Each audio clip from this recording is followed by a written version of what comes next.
Biswa Sarma has now said it that there is no need to implement UCC state-wise. UCC will be implemented in whole country. We are joined by AIM-PLB spokesperson Qasim Rasool Ilyas. Ilyas sir, what's your point of view? आपका इस पर क्या point of view है? UCC को लेकर के इससे पहले भी कई देश भर में आप लोगों ने जो आप लोग के recommendations थे, opinion थे, वो दस्तखत करके दिए थे, उसको डिटेल में लिख करके दिया था. लेकिन असम चीफ मिनिस्टर कह रहे हैं कि स्टेट वाइज इंप्लीमेंट करने की जरूरत ही नहीं, अब तो ये पूरे देश में इंप्लीमेंट होगा और होना भी चाहिए. देखिए, पहली बात तो ये है कि यूसीसी स्टेट वाइज इंप्लीमेंट हो ही नहीं सकता है. अब यूनिफॉर्म सिविल कोड कह रहे हैं, यानी it should be uniform through out the country. So it can be implemented by the government of India. But as far as the UCC is concerned, not only Muslims, Sikhs, Christians, tribals and Dalit, they have clearly stated that we don't accept UCC. Whatever religious personal laws available, that is sufficient for us. We don't need uniform civil code. Secondly, the previous law commission has also stated that UCC is neither necessary nor acceptable. So what I am saying is that UCC is just a electoral, election issue for the BJP, and because of that they occasionally raise this issue for their electoral purpose. And let's quickly go across to Harsha also. Harsha, in quick bullet points, if you can tell us what exactly is the objection being raised by the AIM-PLB, and also why is it that the AIM-PLB says that even the Hindus in Uttarakhand are opposed to the idea of the uniform civil code? So, Samiksha, the main reason why AIM-PLB was stating that the Hindus in Uttarakhand will oppose that because of the few recommendations in the UCC draft, which clearly stated that in living relationship it will be the parents would be knowing that that the children are staying in living relationship, and that's for the betterment of the society. And there were several things in the draft to which Hindus can object on. Also, primarily, it also be the reason why how in Uttarakhand we have seen the tribals were kept out of the UCC, the entire uniformity, that also being one of the major reason which concerns all India Muslim Personal Law Board. And here AIP-PLB spokesperson have clearly stated that that the earlier law commission also stated that UCC is not feasible in the country like India, where we have a diverse culture, and also Sharia law is the utmost and foremost law which is being followed by Muslims all over the country and in fact worldwide. So in that case, none of the Muslims will agree to follow the UCC and the diversification and uniformity of all the religion, that there should be one culture, there should be one adaptation of certain norms, and that is the reason the AIM-PLB is clearly against the UCC. And also he went on by saying that yes, Himanta is correct because states have no authority to implement UCC on its own. Yes, a draft has been prepared, the foundation of that draft being the one which Uttarakhand has prepared, and the other states are preparing it, but it will have to go through the parliament. A law will have to be enacted on the UCC, and when that situation comes, then entire AIM-PLB and other Muslim organization will be opposing UCC at length. And already to this law commission as well, the law commission, the committee which was formed for taking the recommendations of the several organizations on UCC to this law commission as well, the recommendations from the Muslim organizations were sent after the letters being signed by several organizations where they clearly stated that this is the death of the Sharia law, and the Sharia law highly being practiced in the nationwide. This is not possible for the Muslims to follow. Yes, Harsha, stay with us, right? You know, we will just listen into that statement also of Himanta Biswa Sarma on the Uniform Civil Code, who said that Uniform Civil Code must be implemented countrywide and not state-wise. Listen into that statement. कि अभी हमारा लक्ष्य प्रधानमंत्री जी ने आगे बना दिया है कि सेकुलर यूनिफॉर्म कोड लाना है, उत्तराखंड का रास्ता को आगे लेकर पूरा देश में लाना है। वक्फ बिल का एजेंडा तैयार हो चुका है, तो मोदी जी देश के लिए कर ही रहा है, हमें खाली मोदी जी को ताकत देना है। And hours after the Assam Chief Minister said that UCC must be rolled out pan-India and not just in some states, it's Uttarakhand Chief Minister Pushkar Singh Dhami who's also issued a statement. Take a listen.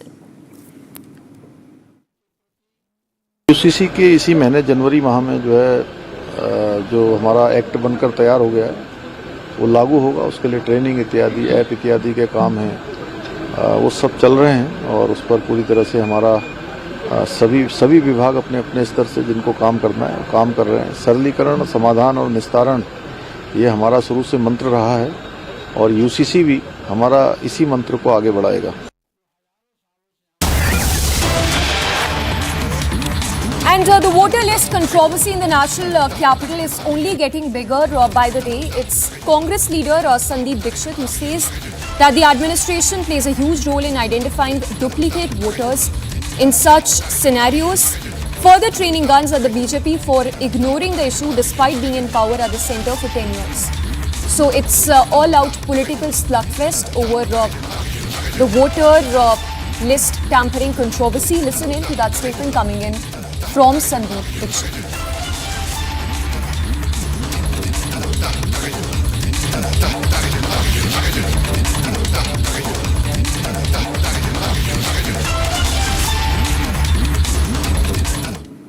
Look, I don't know what this controversy is, but I know that all political parties have their workers who always work on voter lists, and it is something in which Election Commission encourages that if you think people who should not be on the voters list are registered there, then political party workers can point that out to the Election Commission. And if you feel that some legitimate voters are left out, you can do that, right? So I am telling Aam Aadmi Party that if you seriously believe your voters had been cowed, you can do that exercise and go to the Election Commission. And if BJP feels that wrong voters have been put in, they can also get it cut. But my whole thing in this is that both the BJP and the Aam Aadmi Party is raising up issues that are not relevant directly on the performance of the Delhi government. Why isn't Mr. Kejriwal talking about 10 years of his government? Why isn't BJP talking about the 10-15 years that it ruled MCD? Or what it did in DDA about the law and order Delhi? Both these parties, because they are feeling that their track record is so poor that they cannot go to the people with regard to development issues of Delhi, they are trying to, use other issues. It's important. I mean, voter list issues are important, right? But political parties have legitimate ways and manners in which they can work with voter lists. And let's wait, because the other voter lists will now come. And there is a system, all of you know, where workers go house to house, they go door to door, they check voter lists. And if there are people who are either wrongly put in there or wrongly not there, those can be corrected. Meanwhile, the BJP has contested the Aam Aadmi Party's charge of voter roll revision ahead of the Delhi elections. Getting you the details in this next report. BJP contested the Aam Aadmi Party's charge of voter roll revision ahead of the Delhi Assembly elections. This after the ruling party in the national capital accused the BJP of pressurizing the Election Commission into deleting voters' names ahead of the all-important Delhi Assembly elections. Fronting the press conference, Aam Aadmi Party MP Sanjay Singh alleged that the BJP got his wife's name removed from the voter rolls in Delhi. जब मैंने उनको रंगे हाथों पकड़ा Bharatiya Janata party को और एक एक नाम मैंने पढ़ के बताए, तो उससे भारतीय जनता पार्टी बौखला गई कि नई दिल्ली विधानसभा क्षेत्र में जहां के विधायक श्री अरविंद केजरीवाल जी हैं, वहां पर हमारी पत्नी अनीता सिंह जी का नाम कटवाने के लिए एप्लीकेशन दे दी और एक बार नहीं दी, दो बार दे दी, 24 दिसंबर को और 26 दिसंबर को. However, less than 24 hours after Sanjay Singh's allegations, the BJP called out AAP's lie.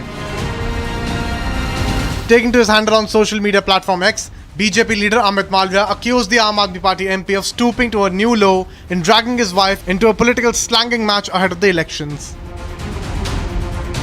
Tagging an affidavit of Sanjay Singh's wife, Anita, to his ex-post, Malviya fact-checked the Aam Aadmi Party, saying that his wife is a UP voter. Mr. Sanjay Singh need to answer about Madhu Devi and Suresh Devi. They are two women who has challenged a vote, and he need to tell who these two women are. Are they part of the Aam Aadmi Party? Are they related to Sanjay Singh? He need to answer these questions, because they try to manipulate and try to play game into everything to stay in news, to put something in news. They can go to any extent, and for this regard, he has played this game, and now he is in the trap himself. The copy of the affidavit filed by Sanjay Singh's wife clearly mentions her as a voter from Sultanpur in Uttar Pradesh. Upping the ante against the BJP, earlier the Aam Aadmi Party Supremo Arvind Kejriwal claimed random voter deletions, adding that the ruling party at the centre was resorting to any means necessary to win the Delhi elections. लगभग 5000 application deletion की डाली है। 5000 voters delete करने की application 15 दिन में डाली है और लगभग 7500 एप्लीकेशन इन्होंने एडिशन की डाली है और मेरी विधानसभा में टोटल वोट 1,06,000 हैं। 1,06,000 में से लगभग 5% वोट ये डिलीट करवा रहे हैं, 7.5% वोट ये ऐड करवा रहे हैं। तो चुनाव कराने का ज़रूरत ही क्या है? चुनाव बचा क्या उसके बाद? चुनाव तो कुछ नहीं बचा। 12% वोट अगर इधर के उधर कर देंगे तो फिर तो चुनाव कुछ बचा ही नहीं। खेल हो रहा है इस देश के अंदर चुनाव के नाम पे। However, with the BJP now calling out Aam Aadmi Party's lie, will Aam Aadmi Party MP Sanjay Singh clarify? Union Minister Hardeep Singh Puri has countered the voter manipulation charge by the Aam Aadmi Party. We get you a quick roundup of news and brief. Bharat in 2 minutes.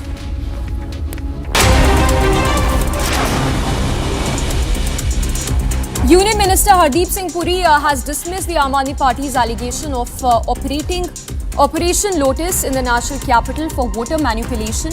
He came down heavily on the Aam Aadmi Party and claimed that they had helped settle individuals Bangladeshis for votes. Puri further questioned the credibility of the claims and asked whether the Rohingyas would even support the BJP. ये वही केजरीवाल और वही आम आदमी party है जो कुछ समय पहले कह रही थी कि हम लोग में भारतीय जनता पार्टी रोहिंग्यास को यहाँ लाए। ये सब इन्होंने किया है और ये इलीगल इन्फिल्ट्रेटर्स जो होते हैं उनको ये सेटल करा के उनकी वोटें बनवाई हैं। अगर वो वोटें अब कटवाएंगे, मैं तो कहता हूँ हमारी डेमोक्रेटिक प्रोसेस के लिए बहुत अच्छा होगा। इसलिए केजरीवाल जी को पता नहीं होता, आज कुछ बोलते हैं, जब झूठ पकड़ा जाता है उनका फिर एकदम पलट जाता है।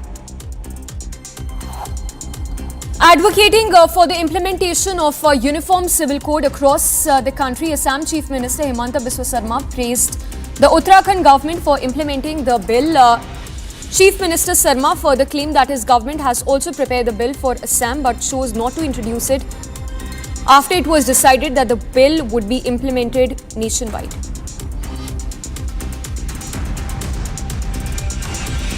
उत्तराखंड हमारा देश का एक आदर्श है। मैं धामी जी को बहुत बहुत अभिनंदन देता हूं, साधुवाद देता हूं कि उन्होंने यूसीसी पारित करके देश को एक बहुत बड़ा रास्ता दिखाया है और हमें भी उनको पकड़ के हमें भी आगे चलना है। तो क्या सर असम में भी अभी देश में आने वाला है। मेरा भी बिल रेडी थे, लेकिन निर्णय हुआ कि सारा देश में सेकुलर यूनिफॉर्म कोड लाएगा तो हमें स्टेट वाइज करना नहीं।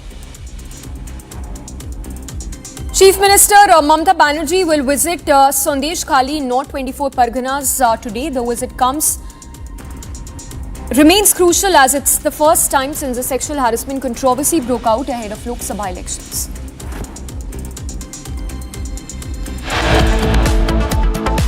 And Kisan Mazdoor Morcha have given a call for Punjab Bandh from 7 a.m. till 3 p.m. Majority of the services in Punjab would be closed or would be kept at halt. More than 150 trains would be disrupted because of the farmers' Punjab Bandh call. Republic TV is tracking each and every detail from Punjab. Keep watching Republic TV. We'll flip into a very short break.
in the newsroom, it is not that simple to summarize a story that is breaking.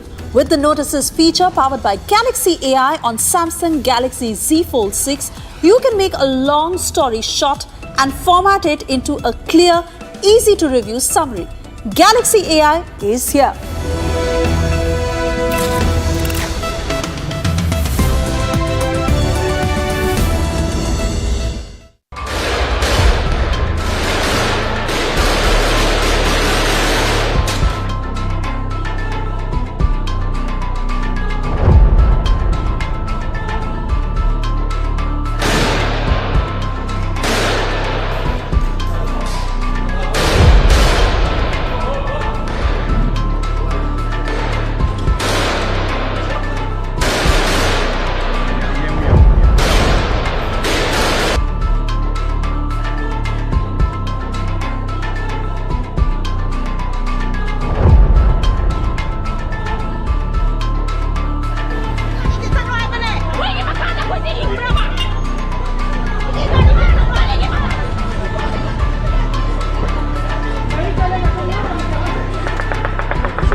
story as BJP has launched a scathing attack against Rahul Gandhi, saying that while the nation is mourning the sad demise of former Prime Minister late Dr. Manmohan Singh, Rahul Gandhi is ringing in New Year's in Vietnam. The Congress has defended Rahul Gandhi, saying the visit is private.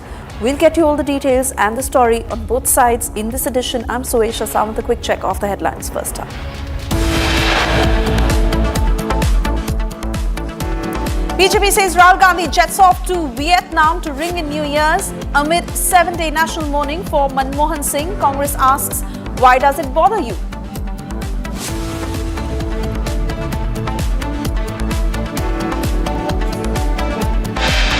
आज इस योजना के जरिए हम इसे मैं वेतन या तनख्वाह नहीं कहूँगा, एक तरह से इनका सम्मान करने के लिए इसकी घोषणा कर रहे हैं कि लगभग 18,000 रुपये महीना इनको सम्मान राशि दी जाएगी हमारी सरकार बनने पर। Ahead of elections, Arvind Kejriwal's new poll promise assures rupees 18,000 rupees as salary for priests if AAP wins.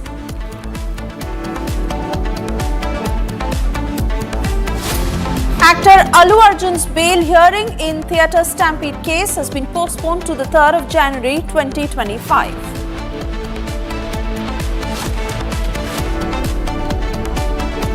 Actor and politician Vijay met with Tamil Nadu governor over Anna University assault case, seeks measures to ensure safety of women. Technology didn't show anything, but with the naked eye, it seemed that he did touch something. So I don't know how the umpires want to use the technology. Yashasvi Jaiswal's controversial dismissal, umpire rules India batter out despite no spike on Sneeko.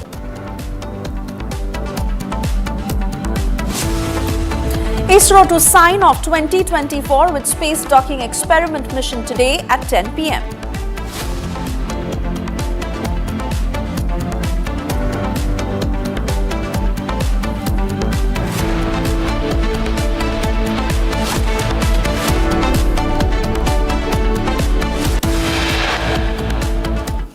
Yes, launching a scathing attack on the Congress, BJP alleged that Rahul Gandhi exploited former Prime Minister Dr. Manmohan Singh's death for his expedient politics and flew to Vietnam to ring in New Year while the country is mourning his sad demise. The Congress hit back and asked, when will the Sanghis stop this take diversion politics? First, we listen into what the BJP has said. Rahul Gandhi के समय पर LOP का मतलब leader of opposition नहीं बल्कि leader of पर्यटन और leader of party बन चुका है। एक संवैधानिक पद को इन्होंने नेता प्रतिपक्ष से बदलकर लीडर ऑफ पार्टी और लीडर ऑफ पर्यटन बना रखा है।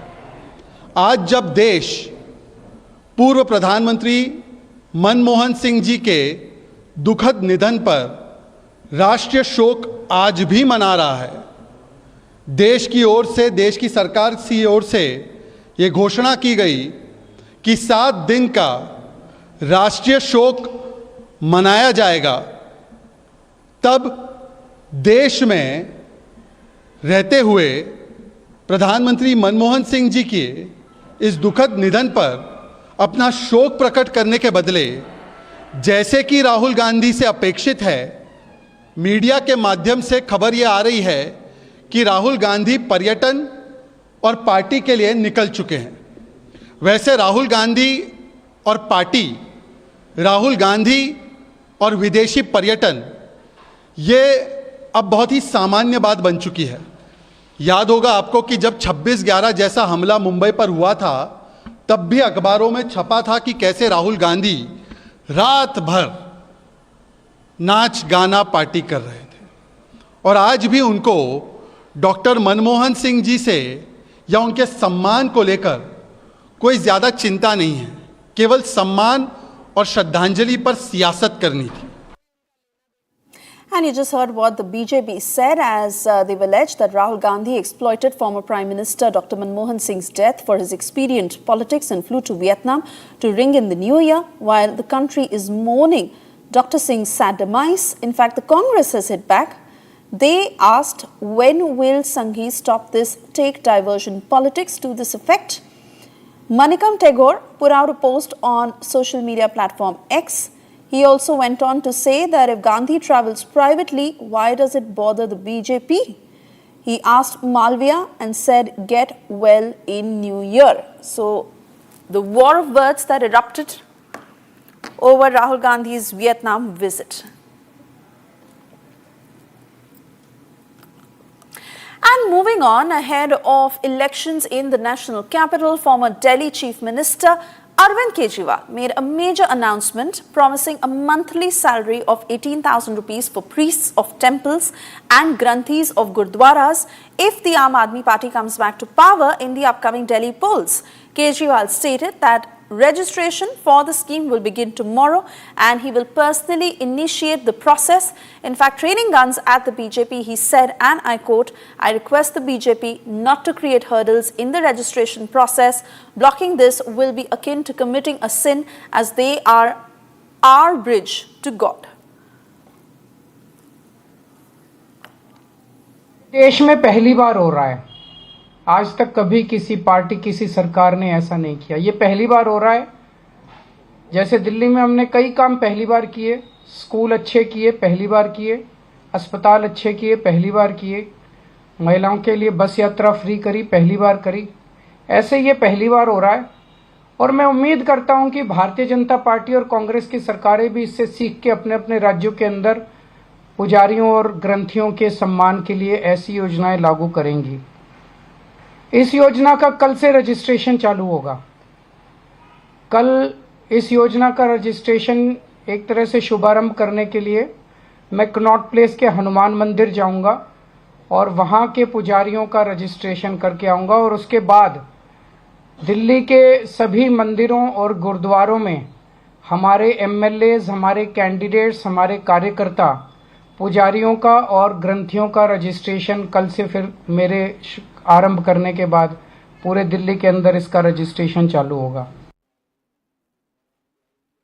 अरविंद केजरीवाल जी ने आज ये ऐलान किया है कि दिल्ली के जो हमारे मंदिरों में पुजारी हैं, भाई हैं, दिल्ली के गुरुद्वारों में जो ग्रंथी भाई हैं, उन सब की ज़िंदगी में भी सम्मानजनक सहयोग सरकार दे, सम्मानजनक जीने में सहयोग सरकार दे। उनको भी अपने बच्चे पढ़ाने हैं, सबको अपने घर चलाने हैं, एक सम्मानजनक ज़िंदगी दिल्ली में जीनी है उसमें। और वो बहुत धर्म का काम कर रहे हैं, सब लोग बहुत पवित्र काम कर रहे हैं। कितने सारे लोग सुबह उठ के 5 बजे 6 बजे जब मंदिर पहुंचते हैं तो उससे पहले उसमें कोई पुजारी वहां बैठ के दिया जला के बैठता है। वो सब लोग समाज की सेवा कर रहे हैं, तो उनकी सेवा करना सरकार का काम है। केजरीवाल जी ने जो आज अनाउंस किया है उनके लिए अगली सरकार में योजना, मैं बहुत धन्यवाद करता हूं केजरीवाल जी का, उन सब लोगों की तरफ से।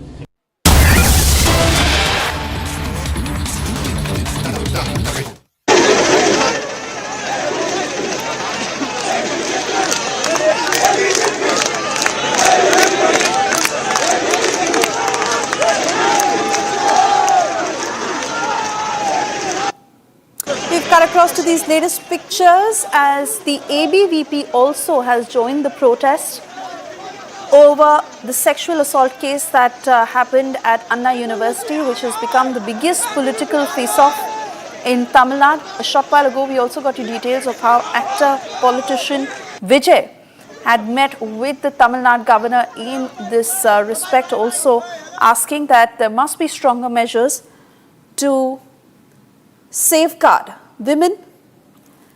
And now in the latest, these are pictures coming in from Tamil Nadu Bhawan,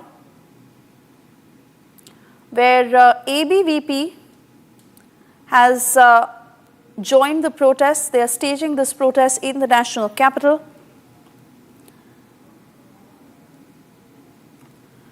Those are the live pictures streaming in from Delhi over the sexual assault of that second-year student on campus of Anna University that happened on the 23rd of December.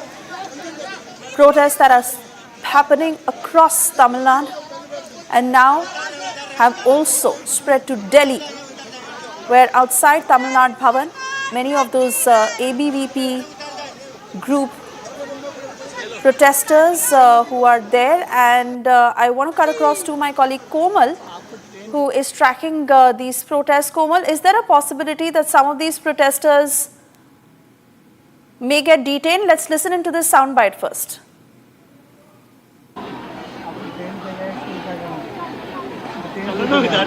देखिए, Stalin सरकार हमेशा से ये करती आई है।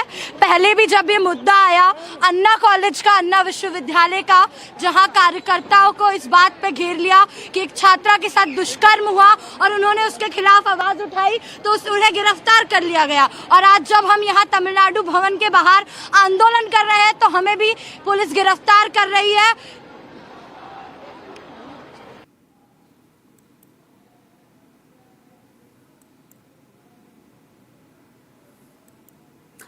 Alright, so we'll keep cutting into these sound bites as and when they come, but for the moment, Komal, if you can take us through the details of what's happening on the ground.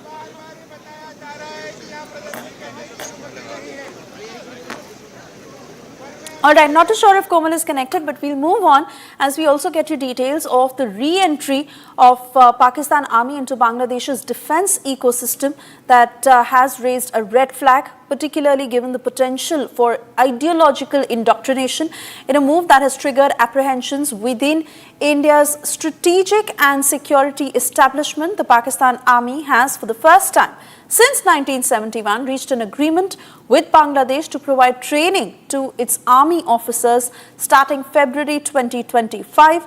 In fact, the collaboration that will commence at Mymensingh Cantonment, home to the Bangladesh Army's Training and Doctrine Command headquarters.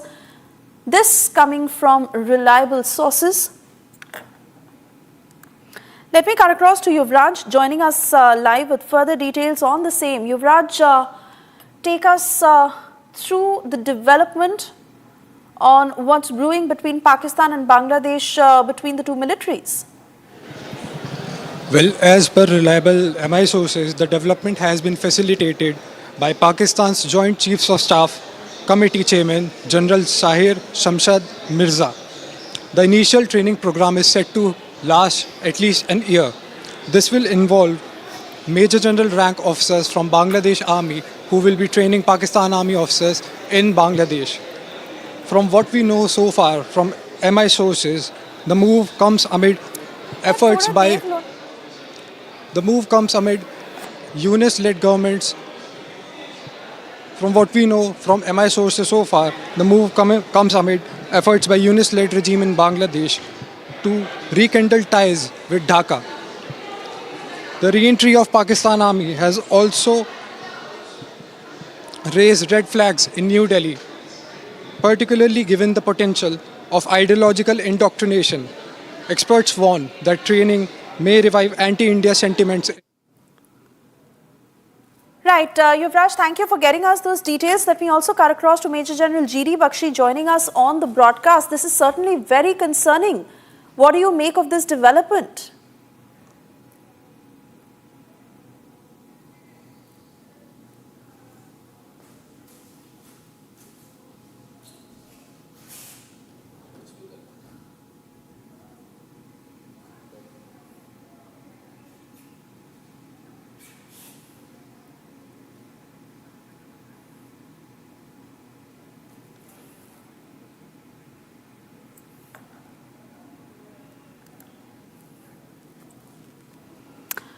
All right, we're trying to get more voices on this story, but certainly a big development as the Pakistan Army is all set to re-enter into Bangladesh's defense ecosystem. This is a huge red flag for India and extremely concerning situation as there is potential for ideological indoctrination.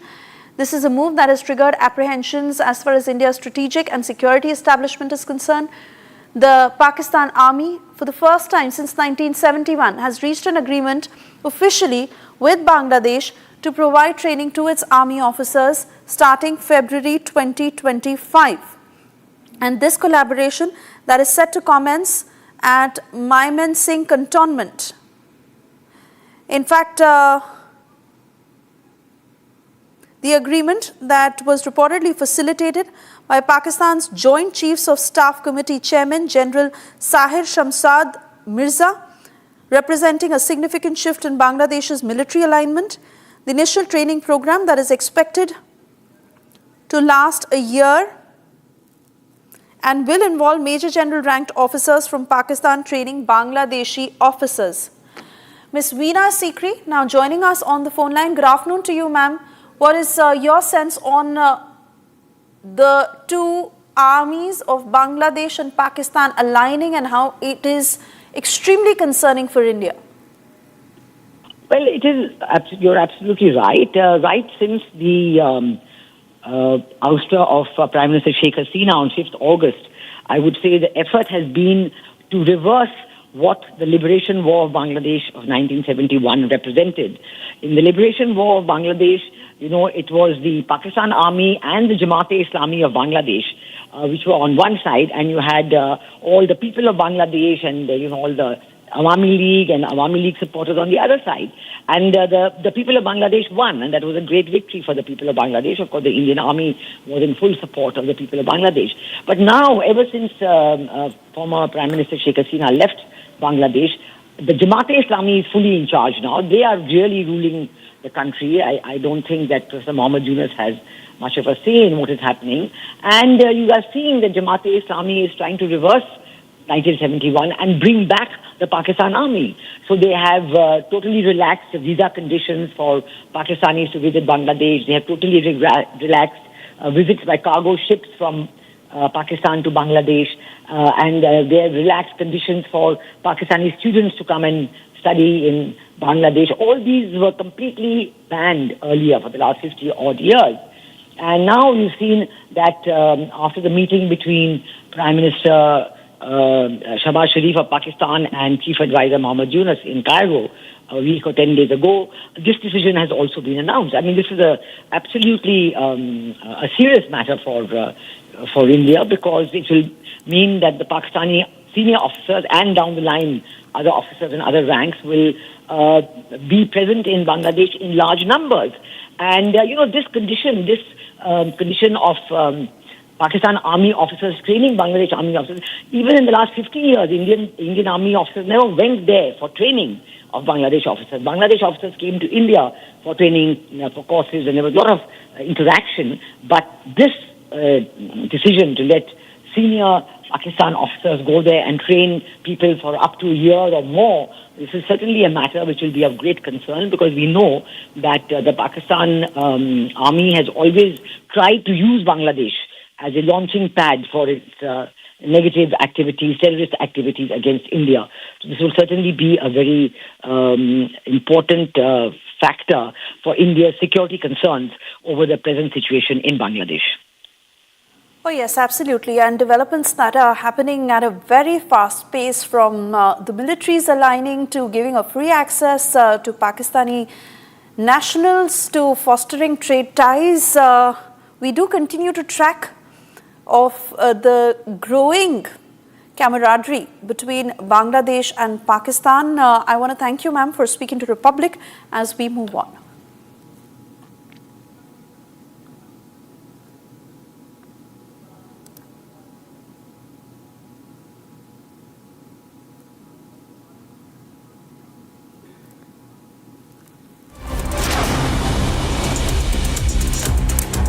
On to some stories in brief. Union Minister Hardeep Singh Puri on Sunday dismissed Aam Aadmi Party's allegations of operating Operation Lotus in Delhi for voter manipulation. He came down heavily on AAP and claimed that they had helped settle individuals for votes. Puri questioned the credibility of the claims and asked whether Rohingyas would ever support the BJP. ये वही केजरीवाल और वही आम आदमी party है जो कुछ समय पहले कह रही थी कि हम लोग में भारतीय जनता पार्टी रोहिंग्यास को यहां लाए। ये सब इन्होंने किया है और ये इलीगल इन्फिल्ट्रेटर्स जो होते हैं उनको ये सेटल करा के उनकी वोटें बनवाई हैं। अगर वो वोटें अब कटवाएंगे, मैं तो कहता हूं हमारी डेमोक्रेटिक प्रोसेस के लिए बहुत अच्छा होगा। इसलिए केजरीवाल जी को पता नहीं होता, आज कुछ बोलते हैं, जब झूठ पकड़ा जाता है उनका फिर एकदम पलट जाता है। Advocating for the implementation of a uniform civil code across the entire country, Assam Chief Minister Himanta Biswa Sarma praised Uttarakhand government for implementing the bill in the state. CM Sarma claimed that his government had also prepared the bill for Assam but chose not to introduce it after it was decided that the bill would be implemented nationwide.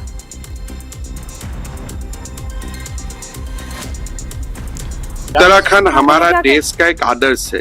मैं धामी जी को बहुत बहुत अभिनंदन देता हूं, साधुवाद देता हूं कि उन्होंने यूसीसी पारित करके देश को एक बहुत बड़ा रास्ता दिखाया है और हमें भी उनको पकड़ के हमें भी आगे चलना है। तो क्या सर असम में भी अभी देश में आने वाला है। मेरा भी बिल रेडी थे, लेकिन निर्णय हुआ कि सारा देश में सेकुलर यूनिफॉर्म कोड लाएगा, तो हमें स्टेट वाइज करना नहीं।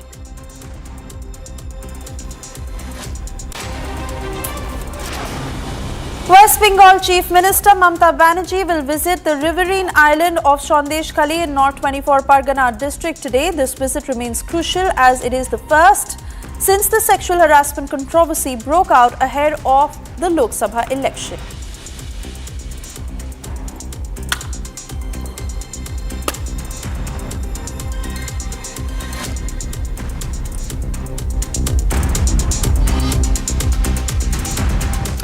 And if you're wondering what the weather in your city is like today, here is the weather update brought to you by Samsung Galaxy S24 Ultra, powered by Galaxy AI.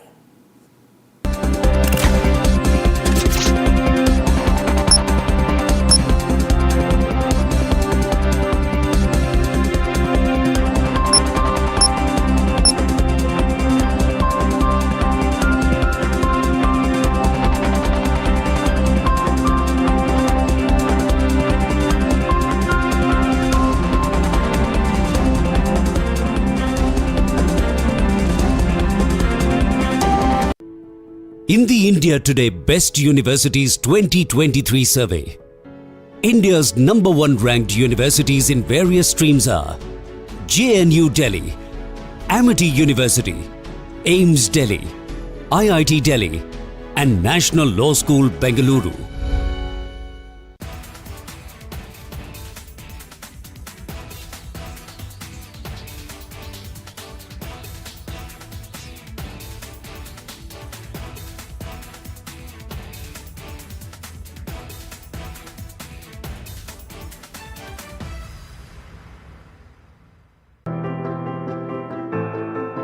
When Nitish Kumar Reddy brought up his maiden test century at the Melbourne cricket ground, his father's joyful reaction to the feat went viral almost instantly. It was more than just a father's joy for his child accomplishing something many dream about, making the country proud at the highest level of the sport and at a time when the team was in a fix. For Mutiala Reddy, this was the moment when he knew that he made the right choice in taking an unconventional and extremely risky path to supporting the dreams of his son. Nitish's father had a comfortable government job, but when faced with the choice of relocation in the year 2012, chose to retire 25 years earlier than he was supposed to and support his son's fledgling cricket journey. It was a big risk, especially since his only source of earnings after that was the interest from the retirement funds that he received.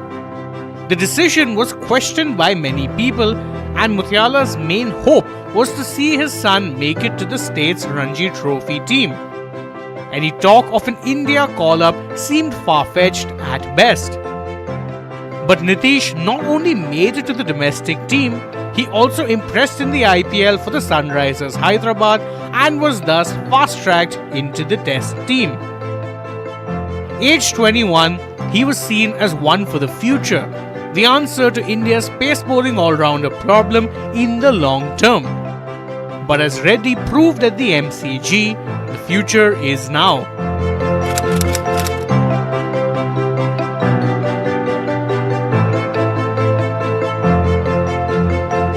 At stumps on Saturday at the Melbourne Cricket Ground, India still trailed Australia by 116 runs in the first innings, but it could have been so much worse. Reddy, playing in just his 4th test and batting at number 8, rescued.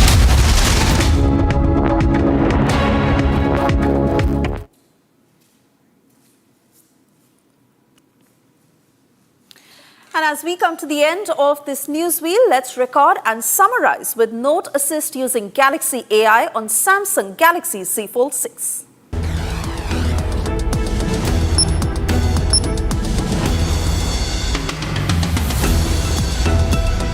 Launching a scathing attack on the Congress, BJP on Monday alleged that Rahul Gandhi exploited former Prime Minister Dr. Manmohan Singh's death for his expedient politics and flew off to Vietnam to ring in the new year. While the country is mourning his demise, the Congress hit back and asked that when will the Sanghis stop this diversion politics?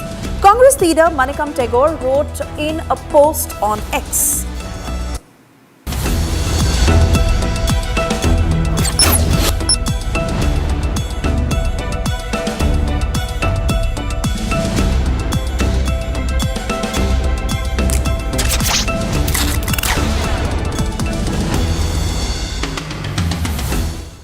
There you have it, the precise reading of the news in a simpler format using Galaxy AI on Samsung Galaxy Z Fold 6. We'll be back with the headlines in just a few minutes.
Artificial intelligence has changed the way we do things, and so much more is in the offing.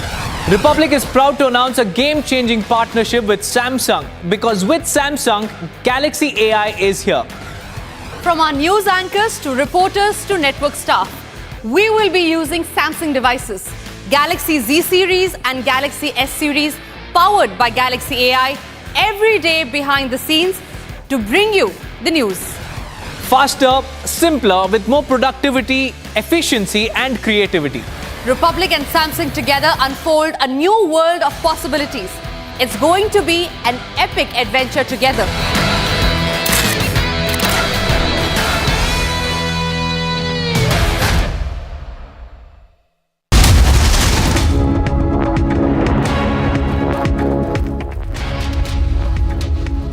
Viewers, welcome back. You're watching Republic TV. I'm Gesu Bhardwaj, and our top story of the hour, Yashasvi Jaiswal's controversial and dramatic dismal on day 5 of the Boxing Day test between India and Australia at the Melbourne Cricket Ground is causing quite a stir on social media.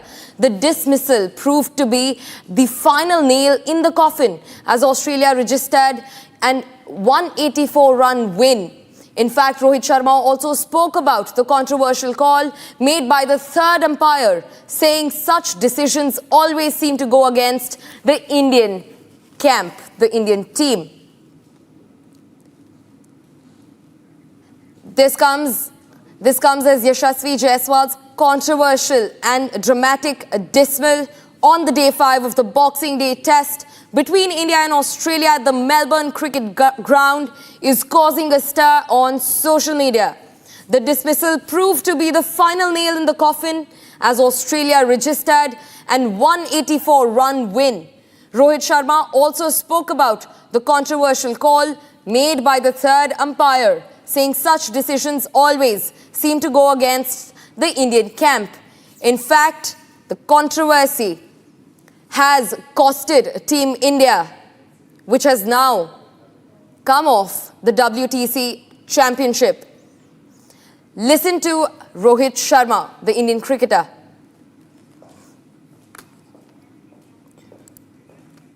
Really, I don't know what to make of that because the technology didn't show anything. But with the naked eye, it seemed that he did touch something. So I don't know how the umpires want to use the technology. But in all fairness, I think he did touch the ball. But again, look, it's about the technology, which we all know is not 100%. But again, like I said, we don't want to really look too much into that. It's just that we are more often than not, we are the ones falling on the wrong side of it. So it has been happening since India. But yeah, that's where I feel we've been a little unfortunate. We're also being joined by my colleague Rakshita from the newsroom and a guest who is a former Indian cricketer, Deep Das Gupta. This comes after the controversy surrounding Yashasvi Jaiswal, where he was first given a not out, and then the Aussies appealed, and after that, even though the snickometer showed no ECG reading, Jaiswal was declared to be out. Rakshita. Absolutely, of course. Mr. Deep Gupta, I'll just go straight across to you. Well, we just heard Rohit Sharma also. He was expressing disappointment and also said that we've been at the wrong side of the, such decisions since quite a long time. BGT has been, of course, plagued with such controversies time and again. But what do you think about this particular, this decision? The, experts are divided on this. I would like to know your thoughts on this, sir. First of all, I'd say, listen, technology does not just mean snicko. Technology means a whole gambit of tools which are available to the third umpire. But there, like Rohit mentioned, and I was there, I was on air when this situation happened, and there seems to be a deflection. There's no two ways about it. What was the deflection of is obviously something that is very, very debatable. But obviously the snickometer, which is one of the tools available to the umpire, along with the others. So at times what happens is as soon as we talk about technology, we're only thinking either the ball path or the snicko. There's more to it. So the umpire, nowhere in the rule book or the protocols does it mention the snickometer is sacrosanct. It's not the case. So one is that. Secondly, what I do agree with is there has to be a proper protocol in terms of spelling out the process. As of now, it's very subjective. So very easily, another third umpire could have gone with the snickometer, could have shown more faith on the snickometer and would have suggested, you know what, there is no movement on the snickometer, so I'm not going to give it out. So as far as I'm concerned, I think the protocols needs to be in place in terms of the processes. You can have, a laid out process for every third umpire and make it a little more objective, which is not. It's open to interpretation of the third umpire, how he wants to use the technology, how he sees technology. I think that subjectivity needs to be reduced. Exactly. That's what even Mr. Rajiv Shukla has also pointed out, saying that the technology, of course, was showing that there was no nick as such, and the third umpire should have taken note of what technology was exactly suggesting. There should be solid reasons, if at all, he decides to ignore what the third to overrule the field umpire as well. What do you have to say on that, sir? Well, fair enough. I guess the technical word is conclusive evidence. Again, that makes it very, very subjective as far as the third umpire. So the third umpire saw the deflection. So he had access to some other tools, tech tools like the slow-mo, the zoom and everything else. And as we are seeing the path as well, as you can see, the path also shows a bit of deflection when it passes the bat / the gloves of Yashasvi. So there were other tools which were used by the third umpire, and in the third umpire's mind, which is the most important point here, he thought there was an edge, and so that's my point. It's a very subjective thing. You can compare this with what happened against KL Rahul in the first Test match at Perth. The bat wasn't near, and it was quite visible that the ball had not hit the bat, but there was a spike. And in that case, the third umpire went with the spike and not what was, visible to him through slow motions and other things. So that's why I'm saying. So either this was wrong, or that KL Rahul's decision in the Perth Test, that was wrong. So somebody got it wrong. So that's what I'm saying. So if you reduce the subjectivity involved with the third umpire and reading an interpretation of the third umpire of the tech, I think would be a better idea. Right. Thanks so much, Mr. Deep Dagusta, for joining us with those details. So there you have, viewers. Mr. Deep Dagusta was the former Indian cricketer and also commentator who was in fact closely following this there. And Gesu, of course, it's another controversy during the Border Gavaskar Trophy that India, of course, is right now debating on. But having said that, the Aussies have taken an unassailable lead in this edition of the Border Gavaskar Trophy, much to the dismay of the Indian cricket fans. Gesu.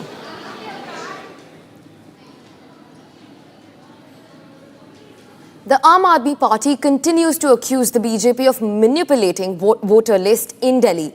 In fact, today, the BJP accused the Aam Aadmi Party of targeting the Election Commission preemptively, drawing parallels with Congress's past allegations and suggesting that both parties foresee electoral defeats in the upcoming Delhi Assembly elections.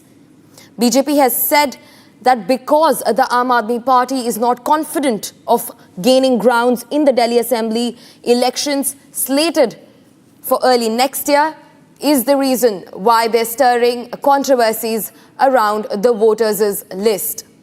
We're also going to listen into what Sanjay Singh, the Aam Aadmi Party leader, has to say about this.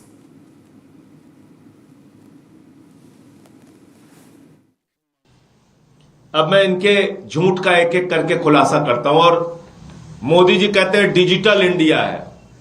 पूरे देश के भाजपाइयों से मैं कहना चाहता हूं, तुरंत election commission की वेबसाइट पे जाओ, तुरंत इलेक्शन कमीशन की वेबसाइट पे जाओ और निर्वाचन आयोग की वेबसाइट पे जाके अनीता सिंह, जो मेरी पत्नी है और जो उनका पता है, बीटीएम नंबर मैं बोल दे रहा हूं, 220 29 35, मोटे मोटे अक्षरों में दिखा दे रहा हूं, 220 29 35। देखो इनका वोट कहां बना हुआ है। अगर वास्तव में नरेंद्र मोदी जी डिजिटल इंडिया को सच मानते हैं, वास्तव में अगर उन्होंने इंडिया को डिजिटलाइज किया है, थोड़ा बहुत काम किया है, तो कम से कम भाजपाई मूर्खों और उनका जो सबसे बड़ा मूर्खाधीश है अमित मालवीय, जो मूर्खों का सरदार है, बुद्धिहीन व्यक्ति, उसको अकल नहीं है 5 पैसे की, ट्वीट कर रहा है सुबह से, उसको मैं कहना चाहता हूं निकालो, अनीता सिंह का नाम कहां दर्ज है? बीटीएम नंबर बता दिया तुझे। झूठ पे झूठ, झूठ पे झूठ, दिन रात झूठ।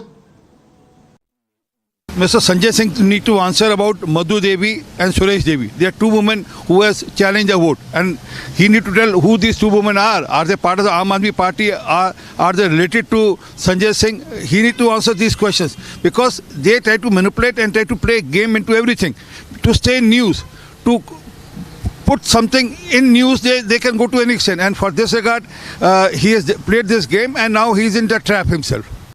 Mr. Sanjay Singh need to answer about Madhu Devi and Suresh Devi. They are two women who has challenged a vote, and he need to tell who these two women are. Are they part of the Aam Aadmi Party? Are they related to Sanjay Singh? He need to answer these questions because they try to manipulate and try to play game into everything to stay in news, to put something in news. They can go to any extent, and for this regard, he has played this game, and now he is in the trap himself.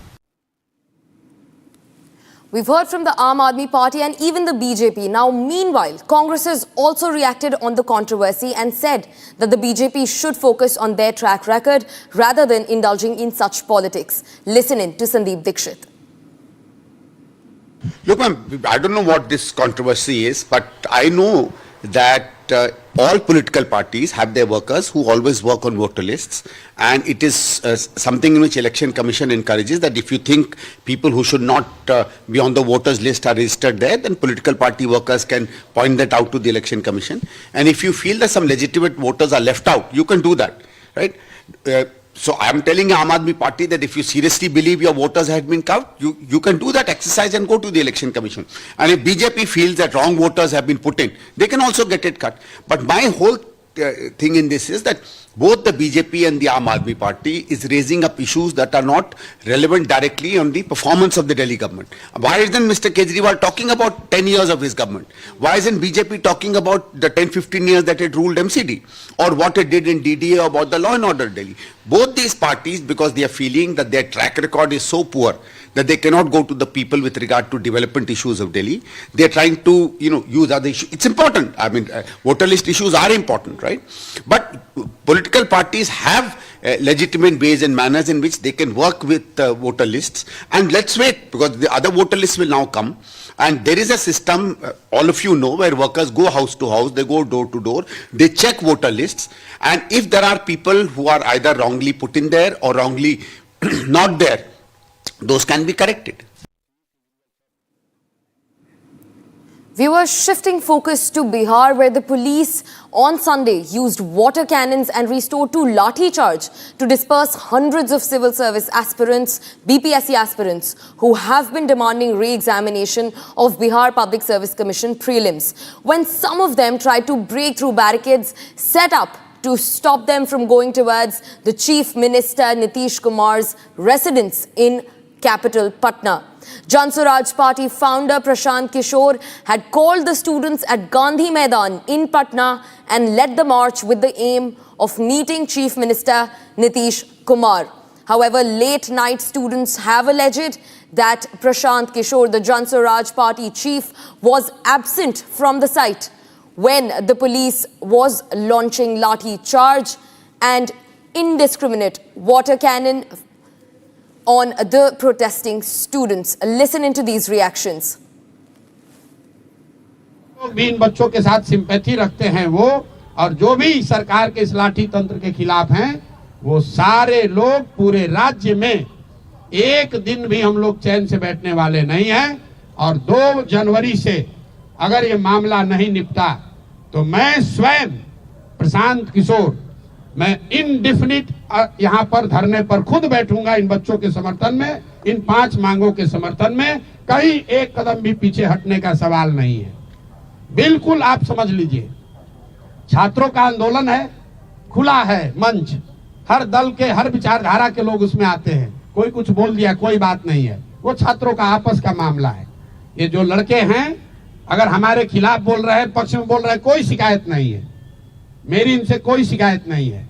हम राजनीति करने नहीं आए हैं। जितने लोग यहाँ बैठे हुए आपको मालूम है 2.5 बरस में मैंने किसी भी आंदोलन में, धरने प्रदर्शन में हिस्सा नहीं लिया है।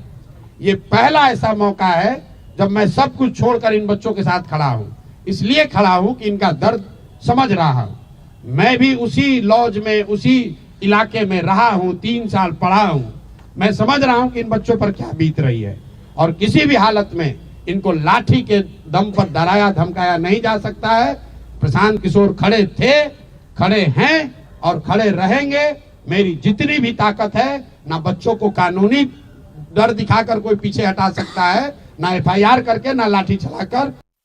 में ही होना चाहिए, जो सही है उसके हक में निर्णय होना चाहिए और सत्य जो है वो छात्रों के पक्ष में है। आगे कब तक, क्योंकि घंटे बढ़ते जा रहे हैं? आगे कब तक क्या, जब तक छात्रों के पक्ष में निर्णय न हो, जब तक उनके साथ इंसाफ ना हो, तब तक। कोई टेंटेटिव डेट? कोई टेंटेटिव डेट नहीं है। 2 दिन का समय सरकार को दिया जा रहा है कि आपने जो बातें सुनी हैं, समझी हैं, उस पर सहानुभूति पूर्ण तरीके से विचार विमर्श करके उस पर निर्णय लीजिए, ताकि छात्रों के साथ इंसाफ हो सके। अगर आप नहीं लेंगे तो लोकतंत्र है, जैसे वो कार्रवाई करने के लिए स्वतंत्र हैं, वैसे छात्र और हम लोग भी अपने लोकतांत्रिक मर्यादाओं में रहकर आंदोलन करने के लिए स्वतंत्र हैं। प्रशांत किशोर के चश्मे से अगर देखें तो कितनी दूर तक आप देख पा रहे हैं, क्योंकि नीतीश को भी समझते हैं, इस पूरे मामले को भी देख पा रहे हैं। क्या लगता है मान मनोबल ये है कि ये मेरी उस बात को बल देता है कि नीतीश कुमार का राजनीति का ये अंतिम दौर चल रहा है। कोई भी सक्रिय नेता, सक्रिय राजनीतिक जिसका दौर है, मुख्यमंत्री है, वो इस मुद्दे को इस तरह से इग्नोर नहीं करेगा, कोई निर्णय ले लेगा। बताइए, मुख्यमंत्री से मिलने के लिए 1.5 महीने से बच्चे दर दर की ठोकर खा रहे हैं। ये हम लोग राजतंत्र में रह रहे हैं कि लोकतंत्र में रह रहे हैं? ये तो ब्रिटिश शासन होता तो भी गवर्नर जनरल से जाकर आप मिल सकते हैं। चुना हुआ राज्य का मुख्यमंत्री 1.5 महीने से छात्रों से मिल नहीं रहा है। अरे भाई मिल लो, निर्णय जो देना है दे दो, मिलने से क्या दिक्कत है? और आपके अंदर अधिकारी, आपका प्रशासन बच्चों को दौड़ा दौड़ा कर पटना की सड़कों पर मार रहा है। पूरे देश में लोग देख रहे हैं, आपकी भद पीट रही है।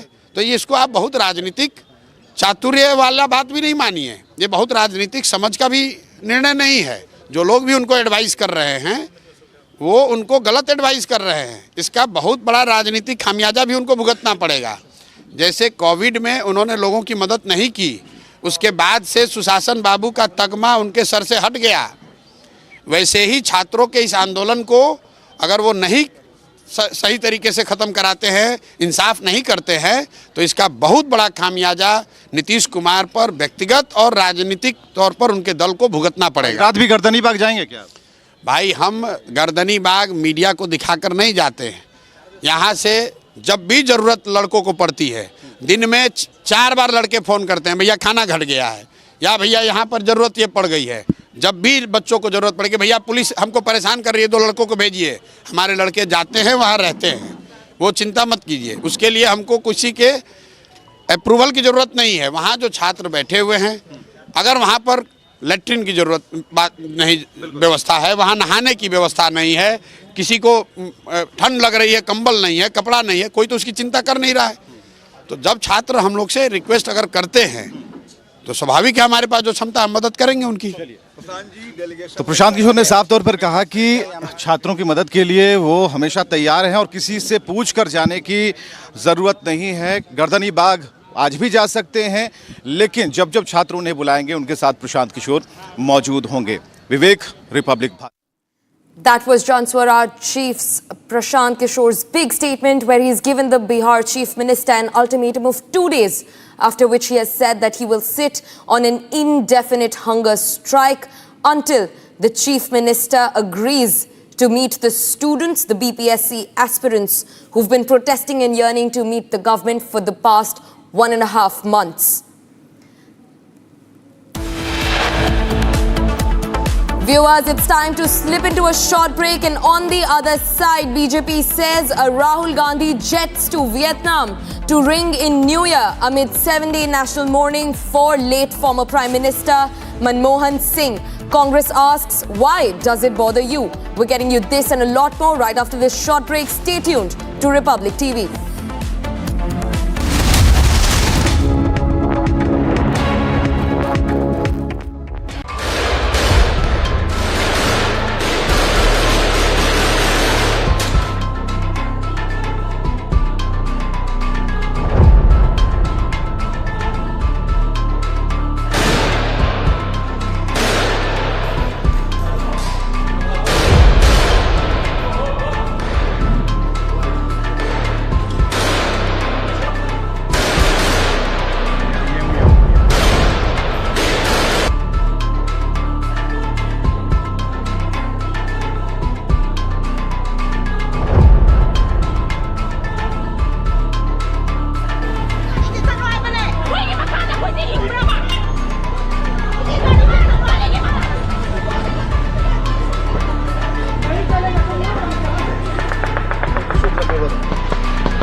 just about anything like I did on the Samsung Galaxy S24 Ultra and watch it come to life in color.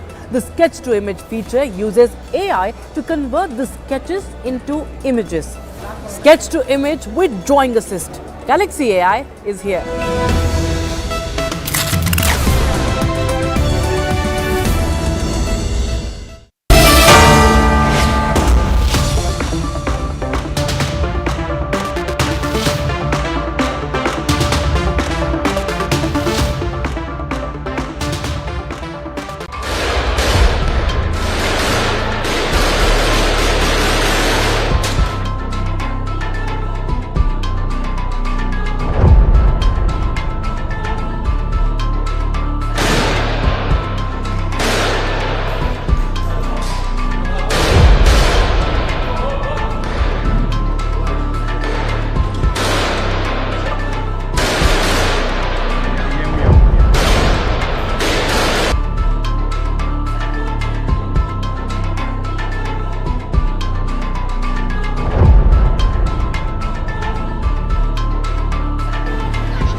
From Asia's largest news headquarters,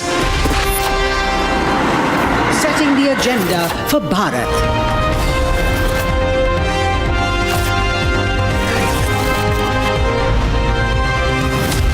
You're watching Republic.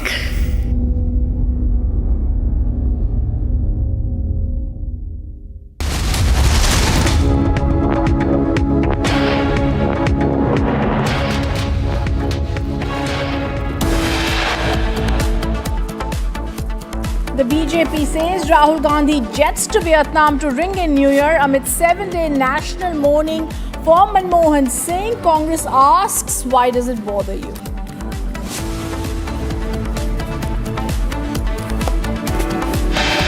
आज इस योजना के जरिए हम इसे मैं वेतन या तनख्वाह नहीं कहूँगा, एक तरह से इनका सम्मान करने के लिए इसकी घोषणा कर रहे हैं कि लगभग 18,000 रुपये महीना इनको सम्मान राशि दी जाएगी हमारी सरकार बनने पर।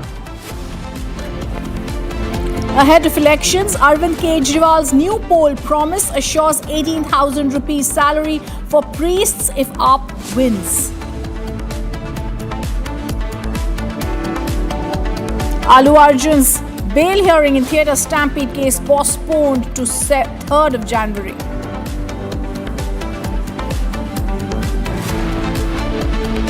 Actor and politician Vijay meets Tamil Nadu governor over Anna University assault case, seeks measures to ensure safety of women.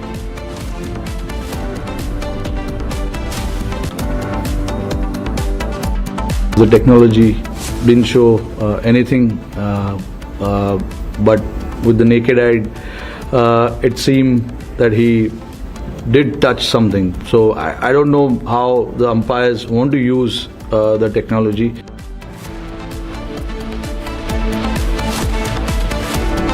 Yashasvi Jaiswal's controversial dismissal, umpire rules Indian batter out despite no spike on Shriko.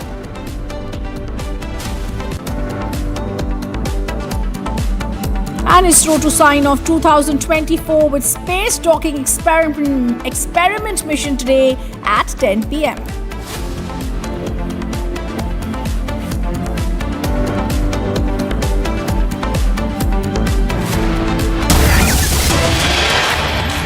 And there's breaking news coming in. Yashasvi Jaiswal's controversial and dramatic dismissal on day 5 of the Boxing Day test between India and Australia at the Melbourne cricket ground is causing a stir on social media. Viewers, the breaking news that's coming in now, BCCI says the third umpire on BCCI statement is now out on Yashasvi Jaiswal's MCG dismissal. They say the third umpire should have taken note of Snicko. The dismissal proved to be the final nail in the coffin as Australia registered an 184-run win. Rohit Sharma spoke about the controversial call that was made by the third umpire. Listen in.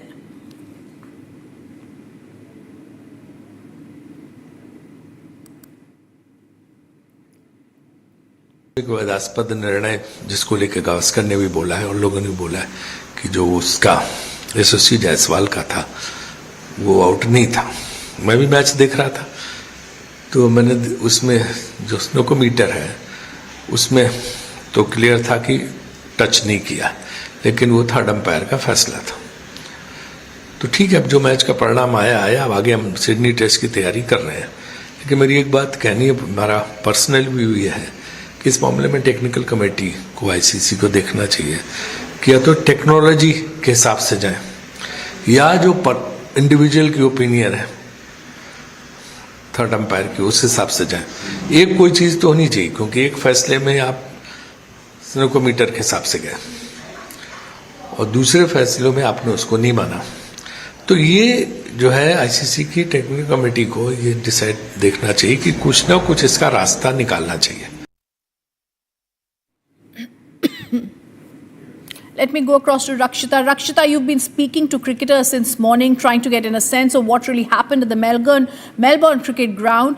Give us details as the opinion remains divided. BCCI is extremely clear on the statement that there should have been a look at other aspects by the third umpire.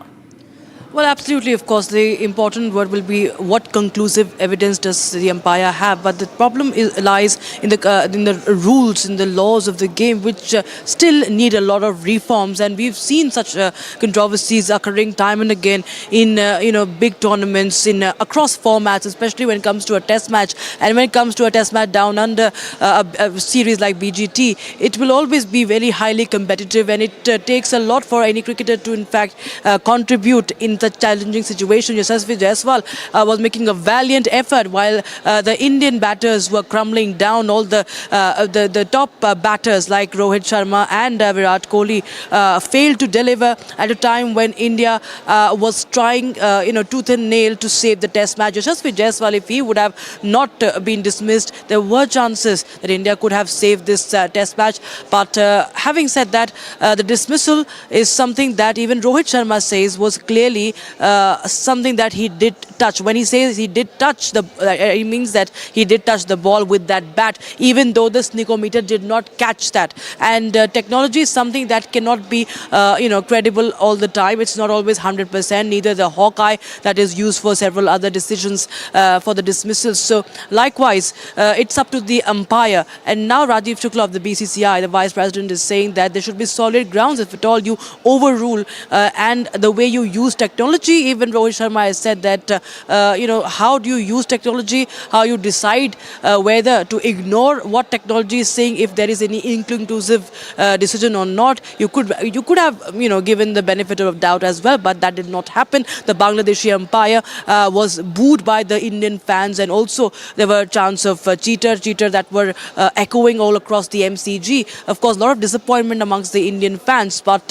if you see many of the experts, even the retired umpire like Simon Toffel is saying that it was clearly out, but Indian stalwarts like Sunil Gavaskar also slamming the umpire on ground and calling out the duplicity. Rohit Sharma, if you see in that press conference, also says that it is a pattern that India often falls on the wrong side of such decisions when it comes to such confusing decisions or inconclusive evidence situation. Absolutely. Rakshita, stay on with us. I also want to look at what Rohit Sharma, captain for Team India, said. Like Rakshita was saying, he's also not happy with this decision by the third umpire. Really, I don't know what to make of that because the technology didn't show anything, but with the naked eye, it seemed that he did touch something. So I don't know how the umpires want to use the technology, but in all fairness, I think he did touch the ball. But again, look, it's about the technology, which we all know is not 100%. But again, like I said, we don't want to really look too much into that.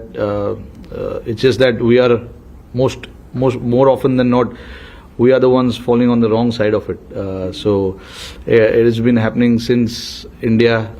But yeah, that's where I feel we've been a little unfortunate.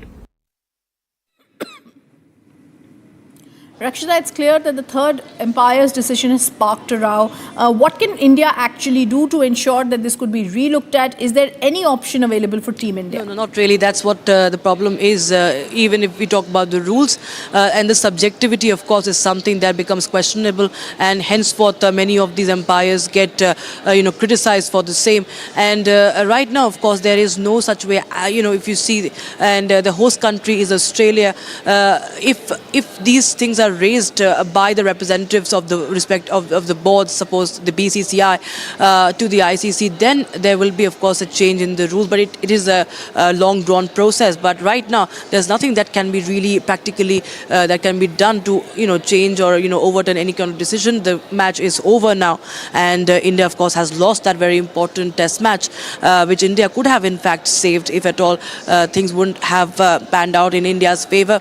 And this, of course, is something that is on the basis of evidence, and mostly what we see is that if the third umpire is not showing any any nick, any sort of edge, then mostly the umpire will go with the decision of what is being shown. Yes. Here it is something that is that's something we do not see often, and the umpire ignored what the slickometer showed and went with the original, that is the deflection that was visible with the naked eye.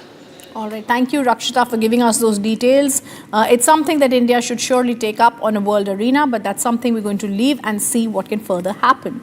Viewers, the other top focus right now, Tamil Nadu BJP President K. Annamalai welcomed actor Vijay's meeting with the Tamil Nadu governor, where issues that have been related to victim and women's safety under the current DMK regime have been discussed.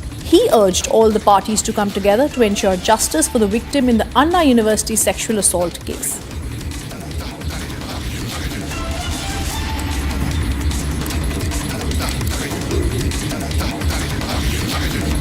Anna university में एक 19 साल की लड़की के साथ sexual assault हुआ है, जो बहुत ही गंभीर घटना है। इस गंभीर घटना का नेशनल कमीशन फॉर वीमेन ने संज्ञान लिया है खुद होके, और उस विषय में हमने पुलिस को कुछ डायरेक्शंस भी दे दी है। इस विषय में ध्यान में आ रहा है कि ये जो एक्यूज़ है ये हैबिचुअल ऑफेंडर है, और इसके पहले भी ऐसी कुछ घटनाएं उन्होंने कुछ करी थी। पर ये भी ध्यान में आ रहा है कि पुलिस ने इसमें ध्यान नहीं दिया है। अगर पहले से ध्यान होता था तो शायद ऐसी घटनाएं नहीं घटती थी। ऐसी अनेक चीज़ें अभी सामने आ रही है। इन सब विषयों का गंभीरता जो है वो देखते हुए एक फैक्ट फाइंडिंग कमेटी हमने तुरंत करनी चाहिए और उस तरीके से 2 मेंबर्स की फैक्ट फाइंडिंग कमेटी हमने कर ली है और कल से ये फैक्ट फाइंडिंग कमेटी अभी वहीं पे है, यूनिवर्सिटी कैंपस में है। अलग अलग लोगों को कमेटी मिल रही है।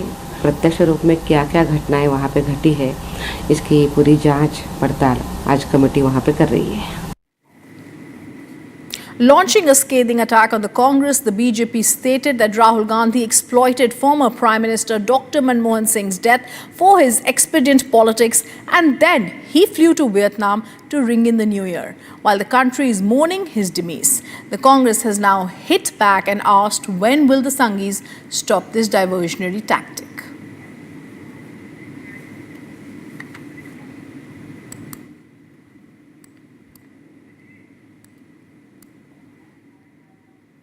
मनमोहन सिंह के देहावसान पर जब पूरा देश राष्ट्रीय शोक मना रहा है, ऐसे में श्रीमान राहुल गांधी का सुना है वियतनाम चले गए हैं, उनके पाखंड का प्रमाण है। श्रीमान राहुल गांधी एक तरफ तो कहते हैं कि डॉक्टर मनमोहन सिंह क्या उनकी जो है निगमबोध घाट पर उनकी अंत्येष्टि होना अपमानजनक है, तो आपका राष्ट्रीय शोक के समय वियतनाम चले जाना ये अपमान नहीं है क्या? और जब डॉक्टर मनमोहन सिंह की अस्थियां चुनने का समय आया तो कांग्रेस का एक कार्यकर्ता वहाँ नहीं पहुँचा, उनके अस्थि विसर्जन में एक कार्यकर्ता नहीं पहुँचा, और अब स्वयं राहुल गांधी का वियतनाम चले जाना यह सिद्ध करता है कि राहुल गांधी शोक का पाखंड कर रहे थे। राहुल गांधी के समय पर एलओपी का मतलब लीडर ऑफ ऑपोजिशन नहीं बल्कि लीडर ऑफ पर्यटन और लीडर ऑफ पार्टी बन चुका है। एक संवैधानिक पद को इन्होंने नेता प्रतिपक्ष से बदलकर लीडर ऑफ पार्टी और लीडर ऑफ पर्यटन बना रखा है।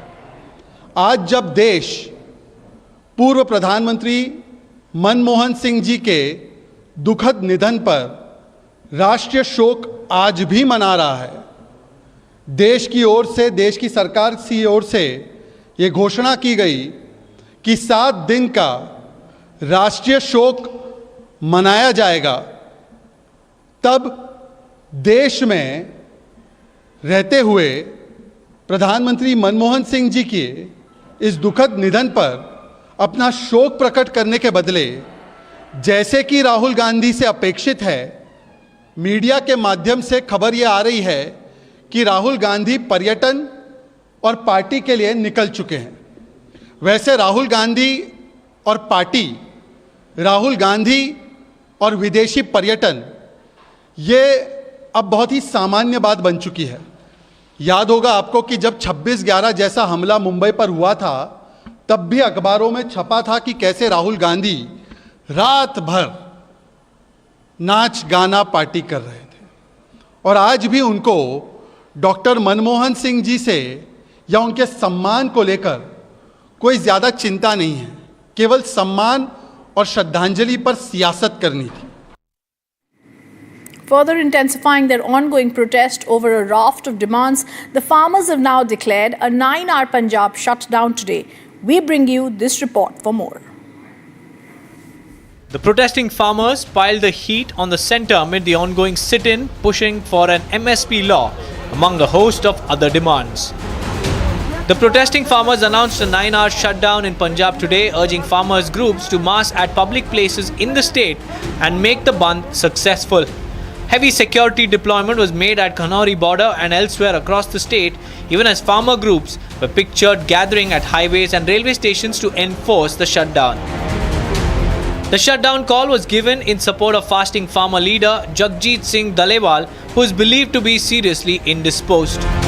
Dalewal has been leading the hunger strike for more than a month now, seeking the implementation of 13 demands put forward by the farmers. Over 150 trains were cancelled in Punjab while all educational institutions remained closed. However, emergency services remained unaffected by the shutdown. The Supreme Court earlier came down heavily on the protesting farmers for resisting attempts to shift the ailing elderly farmer leader to a hospital. Daliwal's hunger strike entered its 35th day today, with the farmer leader refusing to take his medicines till all the demands are met. With the farmers upping the ante, the big question is, will the centre take a conciliatory tone?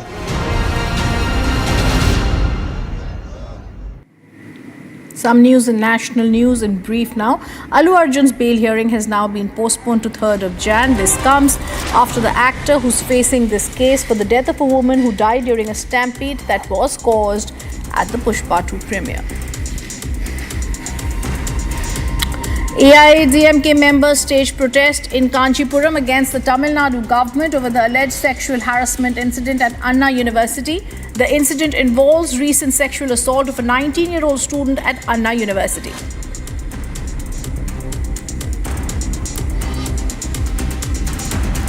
TVK President actor Vijay met Tamil Nadu Governor R.N. Ravi, submitted a petition urging for improvement on law and order in Tamil Nadu and appropriate steps to be taken to ensure the safety of women everywhere. With recent cyclones and monsoons, he's also urged the union government to fully provide relief amount requested by the state government in this matter. In view of strengthening security arrangements in New Delhi ahead of New Year celebrations, Delhi police has ordered for imposing restrictions in CP and India Gate after 8 p.m. Around 400 traffic police personnel will be deployed with 48 bike patrolling teams in the area.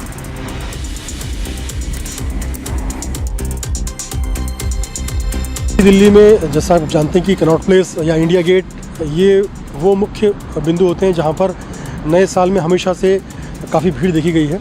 इसको manage करने के लिए traffic police ने Connaught place में रात में 8 बजे के बाद से रिस्ट्रिक्शन हम अप्लाई करते हैं। जिनके पास में दिल्ली पुलिस के द्वारा इशूड पार्किंग लेवल्स है वही पार्किंग लेवल्स वाली गाड़ियों को हम लोग अलाउ करेंगे, बाकी सारे व्हीकल्स हम लोग डाइवर्ट करेंगे। And a heart-wrenching case has come to light from Sambhal UP, where a Bolero vehicle dragged a biker rider for about 2 kilometers. The biker was immediately rushed to the hospital, where doctors confirmed his condition as critical. Further details are awaited.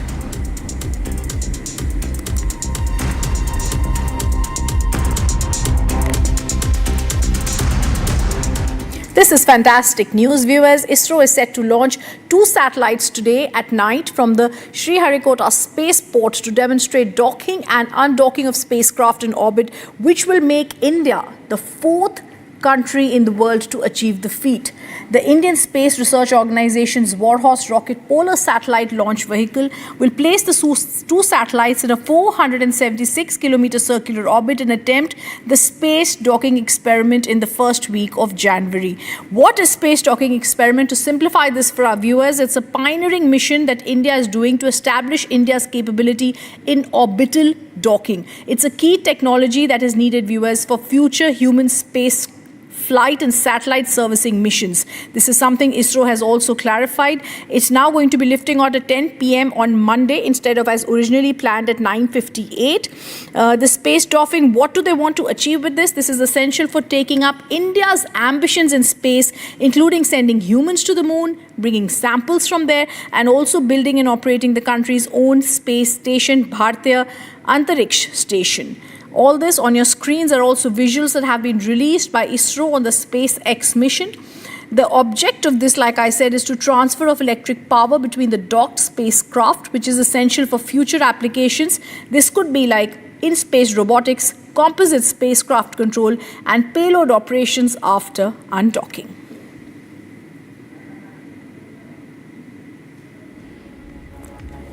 Now also the mission is going to be launched from the first launch pad. It could carry SpaceX with 2 spacecrafts as the primary payloads. I also want to tell our viewers the docking technology would be utilized when multiple rocket launchers are planned to achieve common mission objectives. The only other countries that are successfully mastering space docking technologies are US, Russia and China, and this could be a huge feat for India, ISRO, and also to demonstrate docking and undocking of spacecraft in orbit. ISRO has also said the 2 spacecrafts would be placed in an orbit that would keep them 5 kilometers apart from others.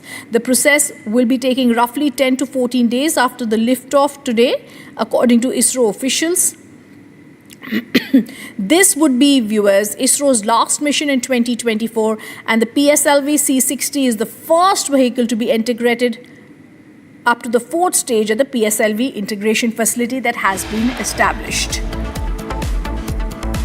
And also coming up after a short break, we bring you more details on ISRO that is set to launch the SPADEX mission.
Galaxy Z Fold 6 and Samsung Galaxy S24 Ultra powered by Galaxy AI bring you the latest news in super efficient and summarized format from across the country, only on Republic TV.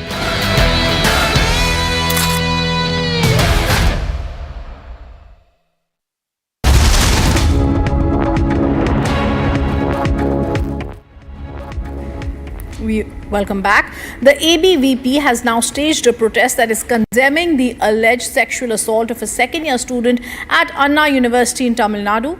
The protest by the ABVP comes after TVK President and actor Vijay met Tamil Nadu Governor R.N. Ravi. He urged for improvement in law and order to ensure the safety of women everywhere. Here's that report.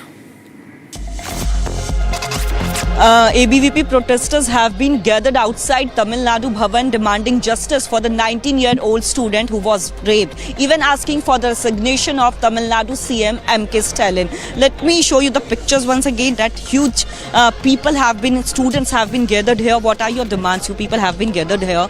What are your demands? हम लोगों की यह मांग है, जो तमिलनाडु में घटना हुई है, वहाँ पे हमारी जो बहन के साथ ये घटना हुई है, उसको न्याय मिलना चाहिए। अगर वहाँ के प्रशासन द्वारा पहले ही ये कदम लिया जा चुका, क्योंकि जो अपराधी है ये पहला मामला नहीं है जो जिसके बीच में वो घेरे गए हैं, उन पे पहले भी कई इतने मामले हैं जिसकी वजह से उनको संरक्षण दिया जा रहा है वहाँ की डीएम के सरकार द्वारा। तो हमारी ये मांग है कि इस पे कड़ी से कड़ी सजा दी जाए और संरक्षण देना उन्हें बंद किया जाए। संरक्षण देना चाहिए, even demanding for the security of the students, especially the girl students over there.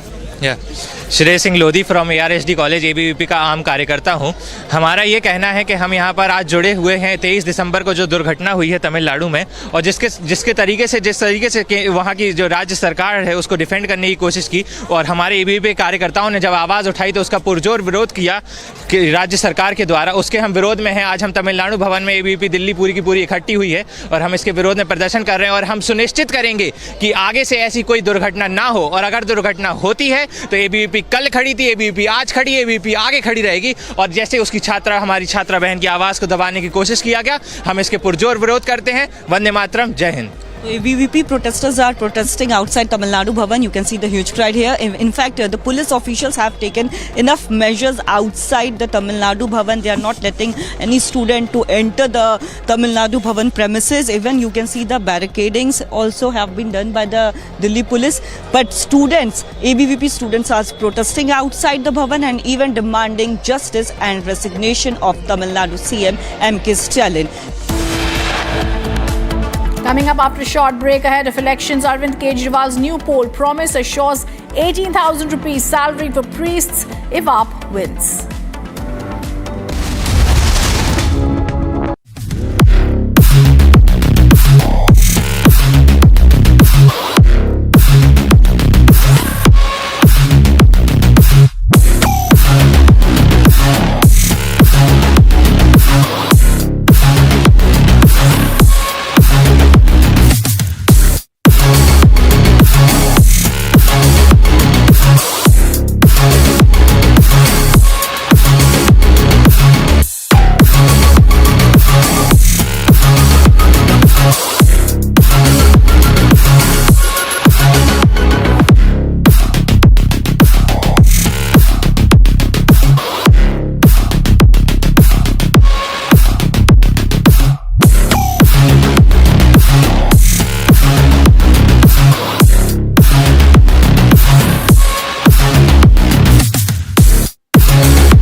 let's create a new avatar and let's see if that works out for us.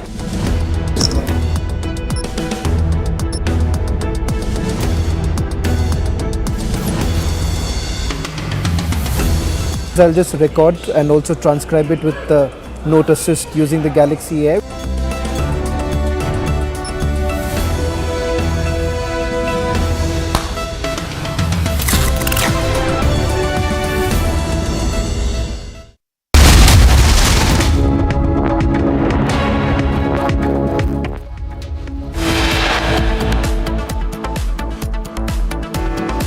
BJP says Rahul Gandhi jets to Vietnam to ring in the new year amid 7-day national mourning for Dr. Manmohan Singh. Congress asks, why does it bother you? आज इस योजना के जरिए हम इसे मैं वेतन या तनख्वाह नहीं कहूँगा, एक तरह से इनका सम्मान करने के लिए इसकी घोषणा कर रहे हैं कि लगभग 18,000 रुपये महीना इनको सम्मान राशि दी जाएगी हमारी सरकार बनने पर। Ahead of the elections, Arvind Kejriwal's new poll promise assures 18,000 rupees salary for the priests if Aam Aadmi Party wins. Actor Allu Arjun's bail hearing in theatre stampede case postponed to the 3rd of January.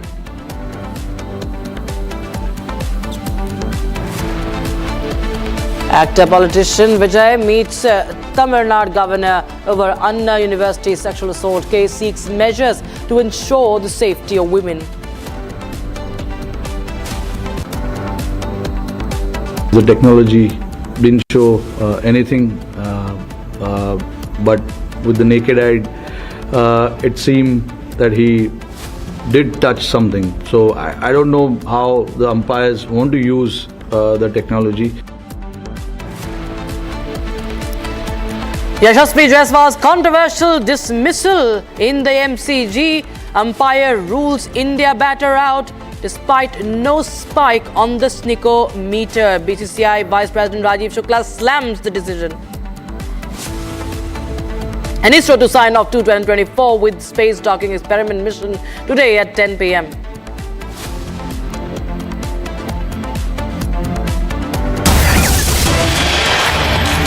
Alright, viewers, we have breaking news coming in. Union Minister Hardeep Singh Puri has hit out at the Aam Aadmi Party over the spread of misinformation regarding the settlement of the Rohingyas in India. Now, he has accused Arvind Kejriwal's Aam Aadmi Party of facilitating the stay of Rohingyas in Delhi by providing them with free ration, water, electricity, 10,000 rupees, voter ID cards, and thereby tampering India's security, jeopardizing India's security. Viewers, we have reactions coming in on the same. Listen in.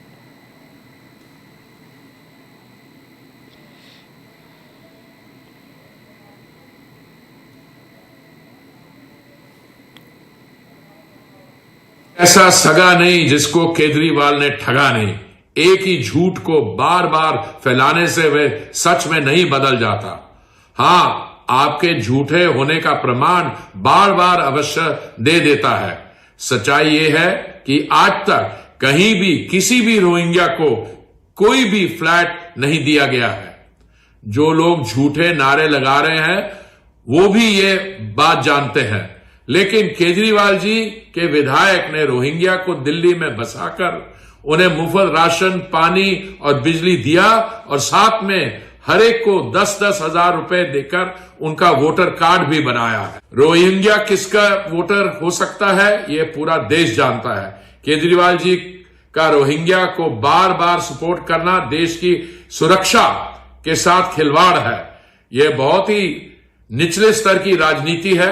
शर्म करिए, झूठ बोलने से बाज आइए। Akhil Jamil joins us live in the broadcast from the national capital. Akhil, of course, ahead of the Delhi Assembly elections, the issue of Rohingyas, illegal settlers in the national capital, is picking up steam now. Well, Rashida, if you see what we have been seeing, that since Delhi LG has written a letter to the Delhi Police Commissioner and Delhi Chief Secretary, after that, in that letter, it was clearly mentioned that there need to be a sustained campaign for almost 2 months to identify those who have been living illegally in the national capital. And then what we have been witnessing, that if you talk about any district, if you talk about Dwarka district, Southeast district, Southwest district, or even even Shadra district, what we have been witnessing, that a sustained campaign was being run by the Delhi police. And today, 12 illegal migrant workers from Bangladesh have been identified and they have been deported. So, while speaking exclusively to the Republic TV, DCP of the Southwest region, Mr. Surendra Chaudhary, has confirmed this, that so far 12 persons have been deported as of now, and they have identified several persons, and they have also sent one more team to West Bengal. Right.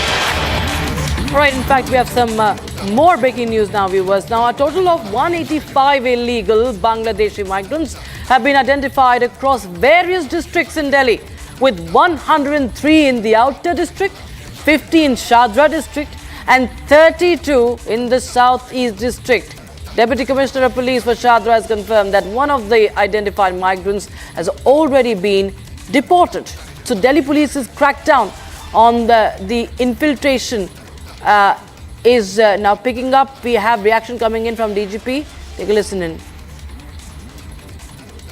हमने हमारे district में एक verification का programme चलाया हुआ है जिसमें कुछ जगहों को हमने चिन्हित किया और लगभग 500 परिवारों को हमने चिन्हित करके उनके कागजात को देखा। इसी प्रक्रिया में हमने हमारी टीम्स को पश्चिम बंगाल में भी जहां पे उनके कुछ कागज़ बने संदेह के आधार पे भेजा हुआ है, वेरीफाई भी करवा रहे हैं। और इस पूरी प्रक्रिया के तहत हमें 12 लोग अभी तक ऐसे मिले हैं जिनके पास किसी प्रकार के कोई कागज़ नहीं मिले और उनको हमने डिपोर्ट किया है। 12 लोग जो अलग अलग परिवारों से हैं, कितने परिवारों से? इसमें से 8 लोग एक परिवार से हैं, बाकी अलग अलग हैं। वो किस तरह का काम करते थे? यहाँ पर उनका व्यवसाय क्या था? यहाँ पे वो मजदूरी का काम करते हैं ज़्यादातर। So the crackdown, Akhil, is clearly picking up, and many of these illegal migrants have been also identified. Can you share some more details, please, on that? Well, Rashida, if you see, while speaking exclusively to the Republic TV, Surendra Chaudhary, who is the DCP from Southwest District, have confirmed this. If you see their pattern, their modus operandi is completely different because most of them were not even carrying any Aadhaar card, and some of them were earlier deported, and then they came back again. When I asked him how did they basically drop down over here, then he said that they have basically identified some forest routes, and through those routes they have been keep coming back to India. So on those, a major crackdown is going to happen by the Delhi police in that direction. And if you talk about different districts, I spoke to Shadra district DCP as well. He said from his district 50 illegal workers have been identified, and now the cross verification of their Aadhaar card, which basically they present. So at this point in time, the Delhi police department is looking at those centers basically, which basically made those Aadhaar cards. So it's a double whammy for those, because on one hand, Delhi police is going to act against them as well and against those who are basically creating those fake Aadhaar cards. So there has been a racket also basically which has been functional in the national capital, through which they used to get Aadhaar card and fresh new identity cards, others as well. Okay. Yes, well, thank you. Thank you so much, Akhil, for joining us with those details coming in on that story. So the infiltration threat, in fact, it's a reality. Many of them have been, of course, identified by the police, and the crackdown continues. Now we shift our focus to the other stories from the national capital, viewers. The BJP has torn into senior Aam Aadmi Party leader Sanjay Singh for dragging his wife into a political slang match ahead of the Delhi Assembly elections. Take a look at this report to know the details. The BJP contested the Aam Aadmi Party's charge of voter roll revision ahead of the Delhi Assembly elections. This after the ruling party in the national capital accused the BJP of pressurizing the Election Commission into deleting voters' names ahead of the all-important Delhi Assembly elections. Fronting the press conference, Aam Aadmi Party MP Sanjay Singh alleged that the BJP got his wife's name removed from the voter rolls in Delhi. जब मैंने उनको रंगे हाथों पकड़ा Bharatiya Janata party को और एक एक नाम मैंने पढ़ के बताए, तो उससे भारतीय जनता पार्टी बौखला गई कि नई दिल्ली विधानसभा क्षेत्र में जहां के विधायक श्री अरविंद केजरीवाल जी हैं,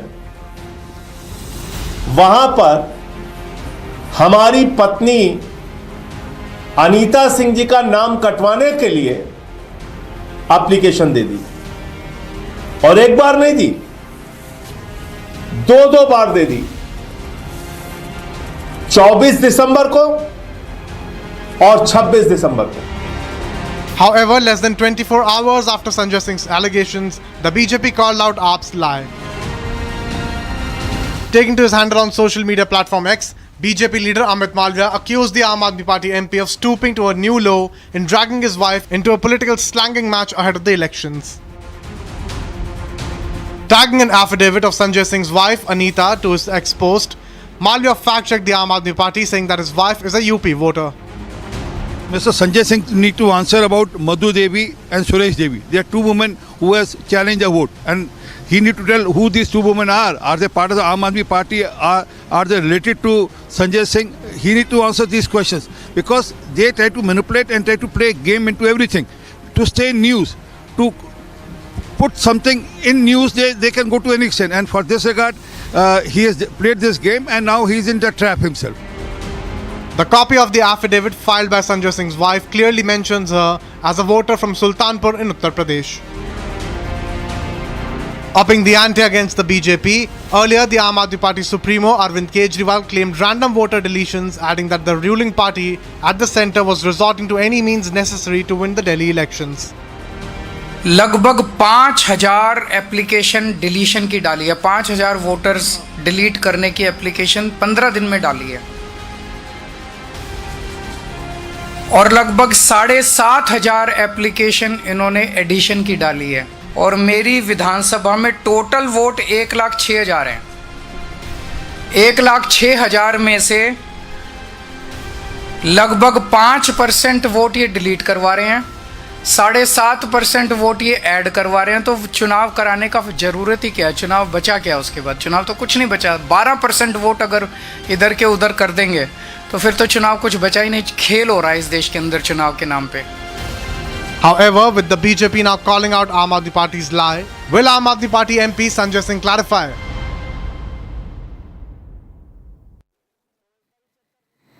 All right, now ahead of the elections in the national capital, former Delhi Chief Minister Arvind Kejriwal made a major announcement promising a monthly salary of 18,000 rupees for the priests and temples and the granthis of gurudwaras if Aam Aadmi Party comes to power in the upcoming elections. Kejriwal says that registration for the scheme will begin tomorrow and also says that he will personally initiate the process.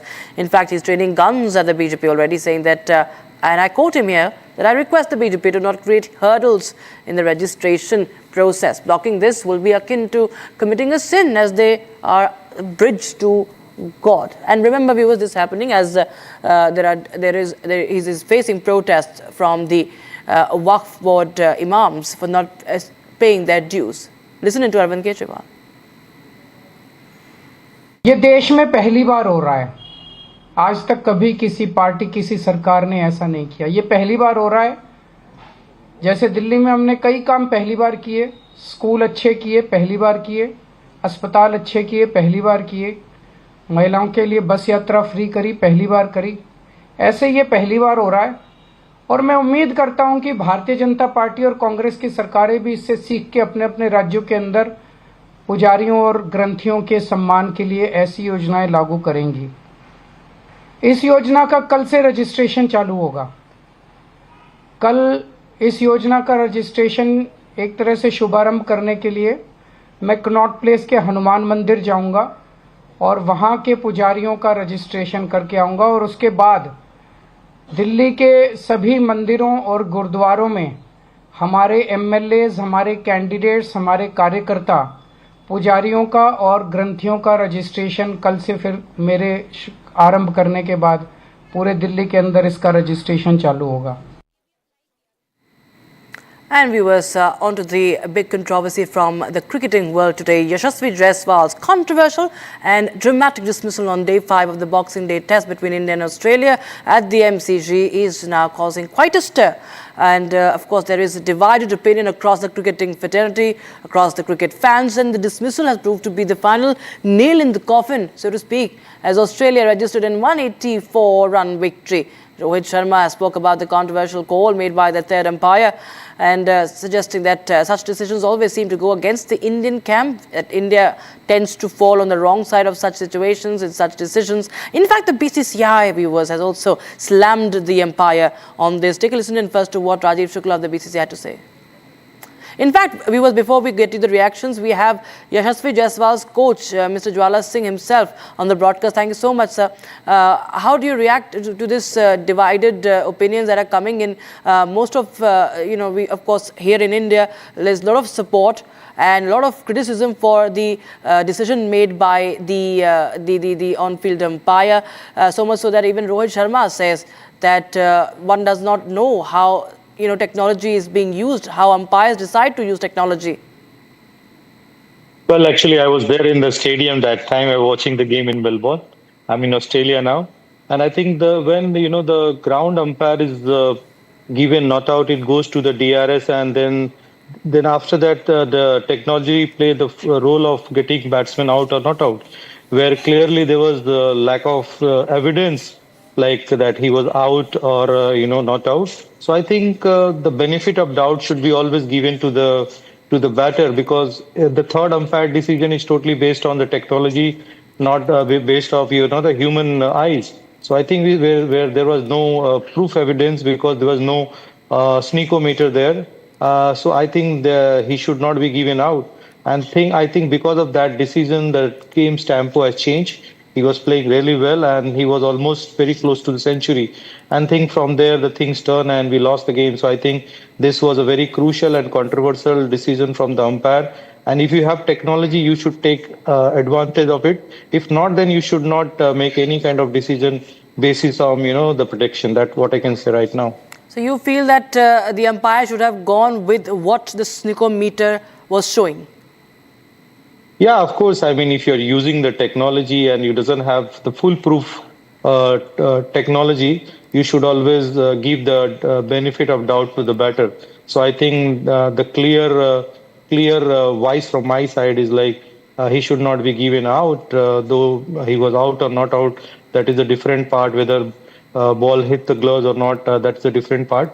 But there was no full evidence, and I think that he should not be given out.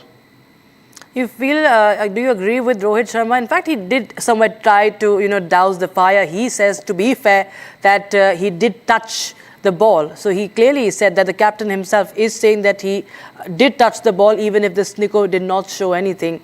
At the same time, he says that India tends to fall on the wrong side of such decisions. I think that is Rohit's opinion. We all respect that. But my take is, if there is a doubt, because the third umpire cannot decide whether what happened on the ground, because he's not present in the ground. So I think if there is a doubt, as I said, so the main umpire's decision should be considered. That's what I can say right now. And do you feel that there have been situations mostly when the umpires have gone with what the third umpire is showing, what the sneako is showing, and rather than giving the benefit of doubt, this time something extraordinary has happened? Because there was no sneako, I guess, and it was just what third umpire thought, that the ball was deviating some other direction, and he given on his own guts. So that is what he umpire's argument or umpire's role is, what umpire thinks. But because I was in the stadium, I was not hearing any television commentary because I was in the crowd. So my first reaction was, if there's a lot of time taken by the ground umpire, then third umpire, then they took the lot of time to decide whether he was out or not out. And so, as cricket law says, that benefit of doubt should go to the batter, and it should have been gone to Yashasvi's way. There's a lot of talk about the deflection. Even Irfan Pathan has tweeted saying that there was deflection, but nothing on this sneako. The word deflection, what you are witnessing from the naked eye also. If you could help our viewers understand that better, what was the significance of it? Well, when you talk about the third umpire, it is all about technology. So if you're using the technology, or if you're relying on the technology, then you have to take it fully. You should not use in halfway, there should be hotspot or there should be sneakometer, because when if you're seeing something on camera, that is all predictions, So if you're using the technology, that has to be foolproof. That's what I'm to say.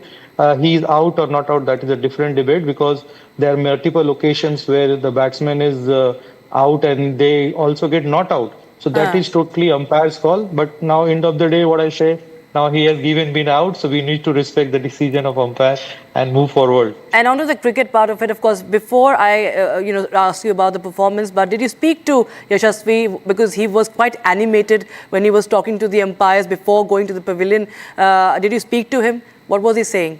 No. I think not now, because it's just game is finished, so not now. But I can understand his feeling. Somebody is playing on 80s and fighting hard for the country, because this match was very crucial. If there's only one way to draw the match, if Yashasvi could have been there and played another 30-40 runs. So I think he must be very disappointed along the other members of the Indian cricket team and also for the nation. But yes, I think it's a game. You need to take it forward. You need to move ahead and just look another game which is coming ahead in Sydney. How proud of you are, Yashasvi, are you, sir, because we've seen him growing. He has always been touted as the next big thing. And all throughout this series, when in such, difficult situations, he has put up valiant efforts. And even with the banter that has been going on, he's also taking on the Aussies when it comes to the mind games, not just the cricket part of it.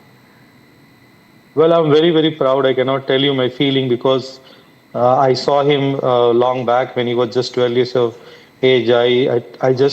I never look at him as my student. I always look at him as my kid. So whenever he plays, I feel like I'm playing over there, and that is more than anything else. And yes, I think the long way to go. He has seen a lot of difficulties in his life, and that's what he got his right attitude because he's very mentally and physically tough. I always say to my students, if you want to achieve something extraordinary, there are 4 formulas: skill, will, fitness, and smartness. So he is doing all my tick box. He's having skill, he is having will, he's smart enough, and he's fit. So I think long way to go, and I'm very sure he will play for India for a long time. Well, you just gave the mantra that you have shared with your prodigy. Thank you so much, Mr. Jwala Singh, for joining us on this story, viewers. So, of course, Republic TV continues to get you the latest Republic Sport Fit to get you all the latest updates from the world of sports. But don't go anywhere. On the other side of this bulletin, we'll get you the much anticipated launch of the ISRO. The SpaceX mission is all set to be launched tonight. We'll get you the details on that. Stay tuned.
$76.5 billion to India's economy by 2028.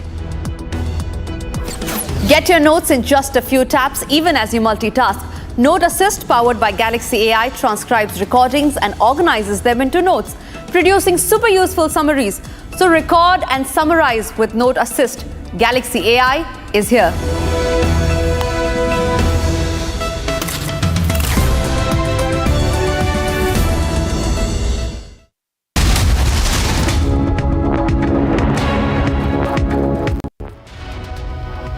Well, if you're wondering what the weather in your city is like today, here is the weather update brought to you by Samsung Galaxy S24 Ultra, powered by Galaxy AI.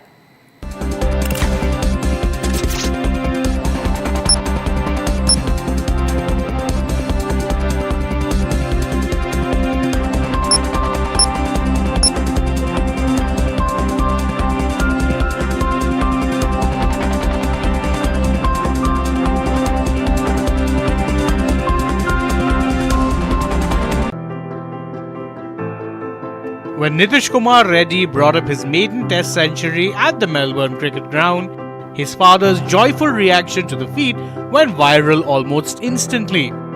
It was more than just a father's joy for his child accomplishing something many dream about, making the country proud at the highest level of the sport and at a time when the team was in a fix. For Muthiala Reddy, this was the moment when he knew that he made the right choice in taking an unconventional and extremely risky path to supporting the dreams of his son. Nitish's father had a comfortable government job, but when faced with the choice of relocation in the year 2012, chose to retire 25 years earlier than he was supposed to and support his son's fledgling cricket journey. It was a big risk, especially since his only source of earnings after that was the interest from the retirement funds that he received. The decision was questioned by many people, and Muthiala's main hope was to see his son make it to the state's Ranji Trophy team. Any talk of an India call-up seemed far-fetched at best.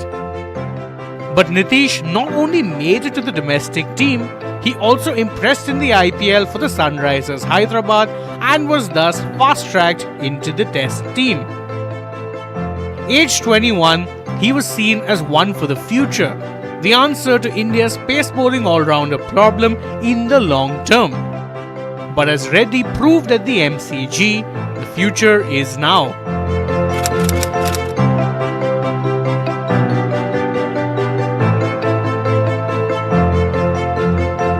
At stumps on Saturday at the Melbourne cricket ground, India still trailed Australia by 116 runs in the first innings, but it could have been so much worse. Reddy, playing in just his fourth test and batting at number 8, rescued India from a shaky 221 for 7, sharing a 127-run partnership with Washington Sundar. But once Washington Sundar and Jasprit Bumrah were dismissed, it seemed unlikely that Reddy would get to his ton as only one wicket remained. The tension was building as Mohammad Siraj survived 3 deliveries from Cummins, allowing Reddy to seize the moment and make his century in the following over with an on-drive to the boundary, leading to deafening roars from the thousands of India fans in the stands, including his father. It was a moment where life seemingly came full circle for both of them, when the sacrifices made by Nitish's father would finally seem worth it.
Asia's largest news headquarters,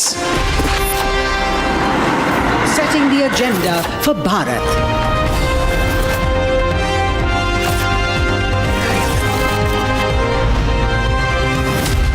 You're watching Republic.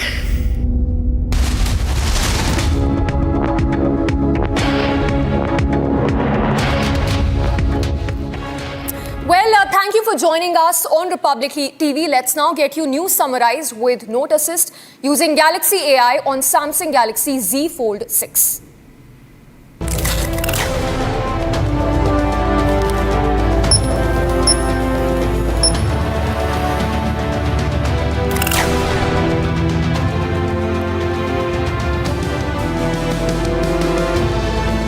BJP says Rahul Gandhi jets to Vietnam to ring in New Year amid 7-day national mourning for Manmohan Singh. Congress asks, why does it bother you? Ahead of elections, Arvind Kejriwal's new poll promise assures 18,000 salary for priests if AAP wins in the elections.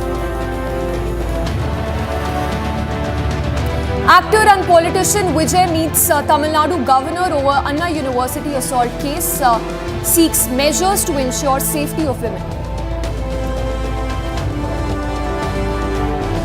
ISRO to sign off 2024 with space docking experiment mission today at 10 p.m.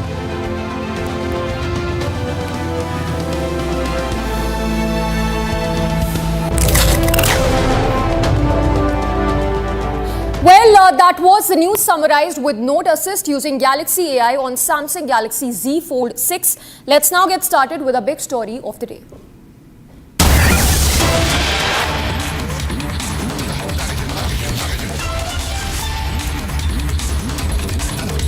And we begin first up with the latest that's coming in on the Anna University assault case. It's actor Vijay's General Secretary who's been taken into custody by the police. Pamphlets that were being carried by the aide of actor Vijay.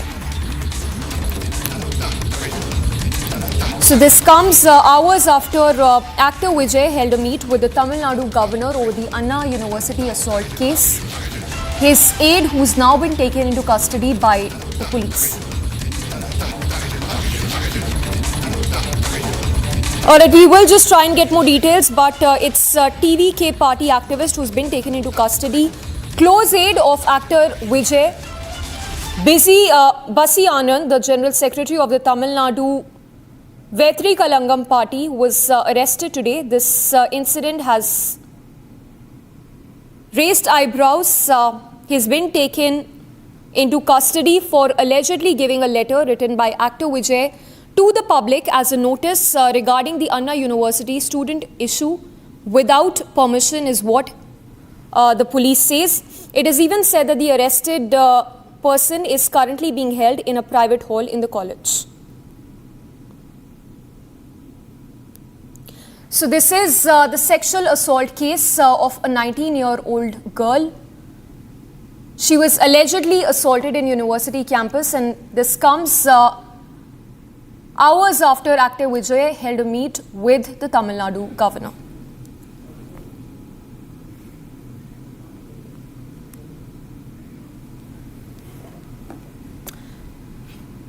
Alright, we will keep a close track of more developments. For now, we switch focus to other stories we are tracking. Now, the Aam Aadmi Party continues to accuse the BJP of manipulating a voter list in the national capital. The BJP has accused the Aam Aadmi Party of targeting the Election Commission, preemptively drawing parallels with the Congress past allegations as well, and suggesting that both parties foresee electoral defeats in the upcoming Delhi Assembly elections.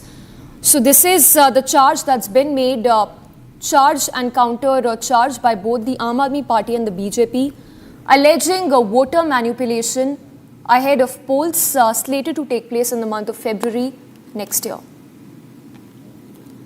We have a lot of reactions coming in fact a statement coming in from the Delhi BJP chief. Let's listen in.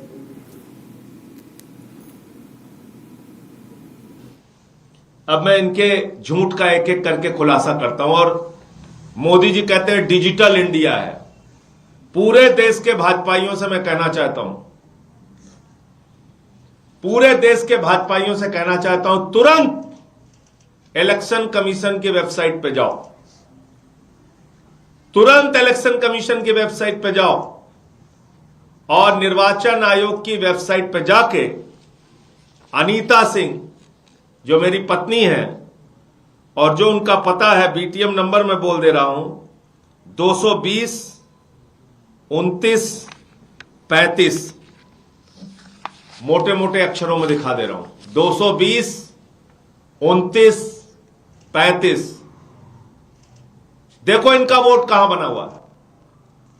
अगर वास्तव में Narendra Modi ji digital India को सच मानते हैं, वास्तव में अगर उन्होंने इंडिया को डिजिटलाइज किया है, थोड़ा बहुत काम किया है, तो कम से कम भाजपाई मूर्खों और उनका जो सबसे बड़ा मूर्खाधीश है अमित मालवीय, जो मूर्खों का सरदार है, बुद्धिहीन व्यक्ति, उसको अकल नहीं है 5 पैसे की, ट्वीट कर रहा है सुबह से, उसको मैं कहना चाहता हूं, निकालो अनीता सिंह का नाम कहां दर्ज है।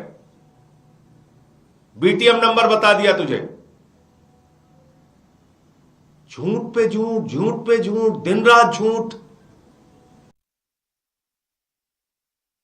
मंदिर के पुजारियों को और गुरुद्वारे को ग्रंथी को वेतन मिले, इस मांग को लेकर भारतीय जनता पार्टी पिछले कई वर्षों से सड़कों पर संघर्ष कर रही है।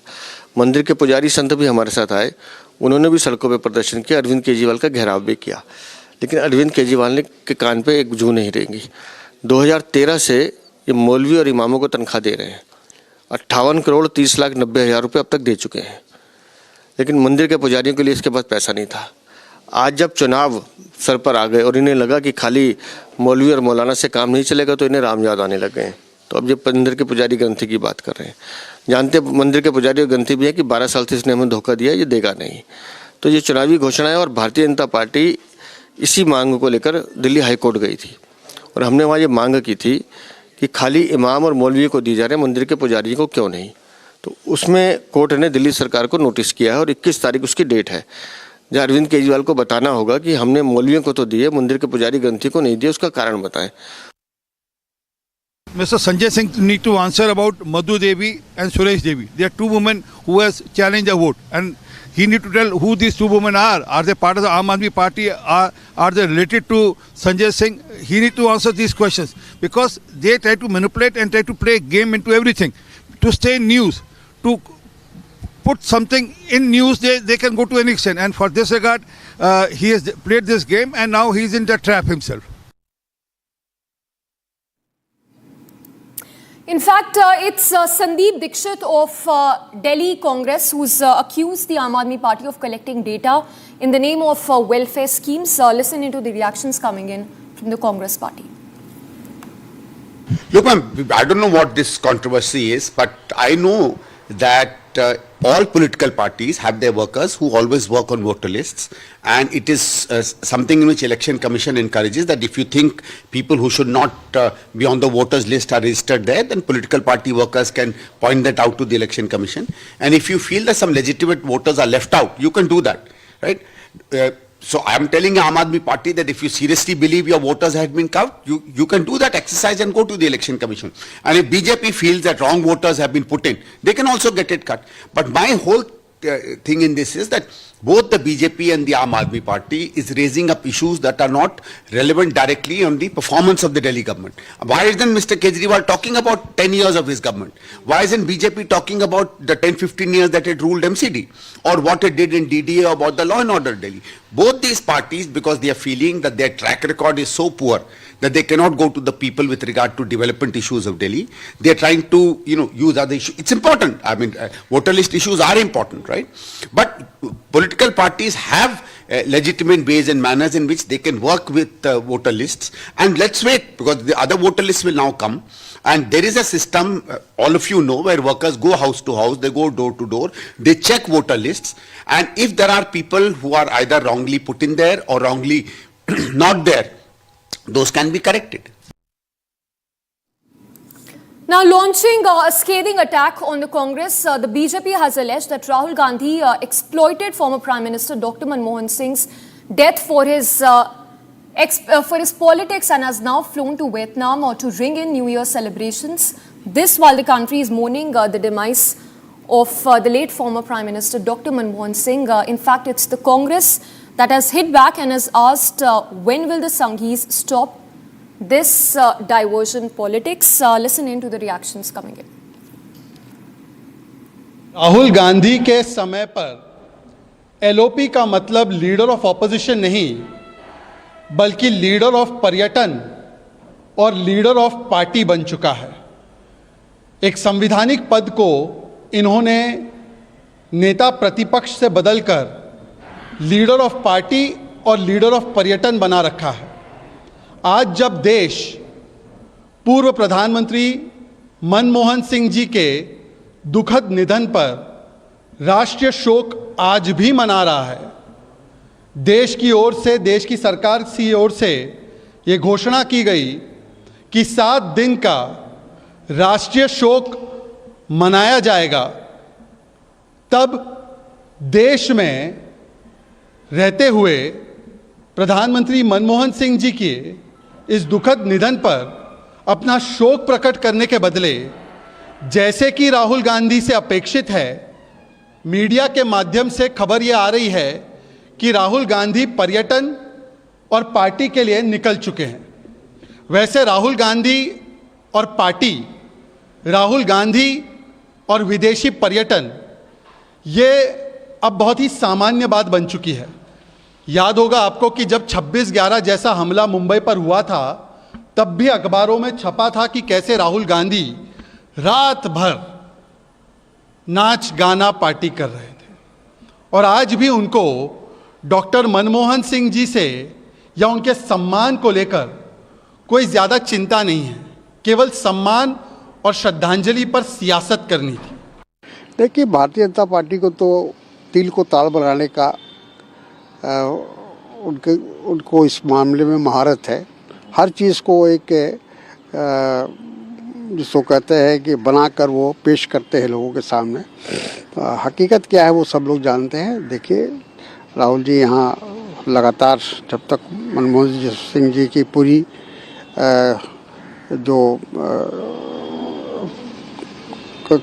क्रिया होती है वो नहीं होगी, तब तक वो कहीं नहीं गए और थ्रू आउट साथ में रहे, उनके परिवार के साथ रहे। और ये बात भारतीय जनता पार्टी इसलिए कह रही कि वो भटकाना चाहते हैं, क्योंकि उन्होंने जिस तरह से डॉक्टर मनमोहन सिंह का अपमान किया, उनको 2 गज ज़मीन नहीं दी उनके स्मारक बनाने के लिए, तो उस पर लोगों का ध्यान हटाने के लिए वो इस तरह की बातें, फजूल की बातें कर रहे हैं। All right, so the BJP and the Congress trading barbs over Rahul Gandhi's visit to Vietnam. This while the nation is mourning the loss of the late former Prime Minister. We head into a very short break, but when we come back, we'll get you the top stories that we're tracking from the national capital. Ahead of elections, Kejriwal's new poll promise assures 18,000 salary for priests if the Aam Aadmi Party wins.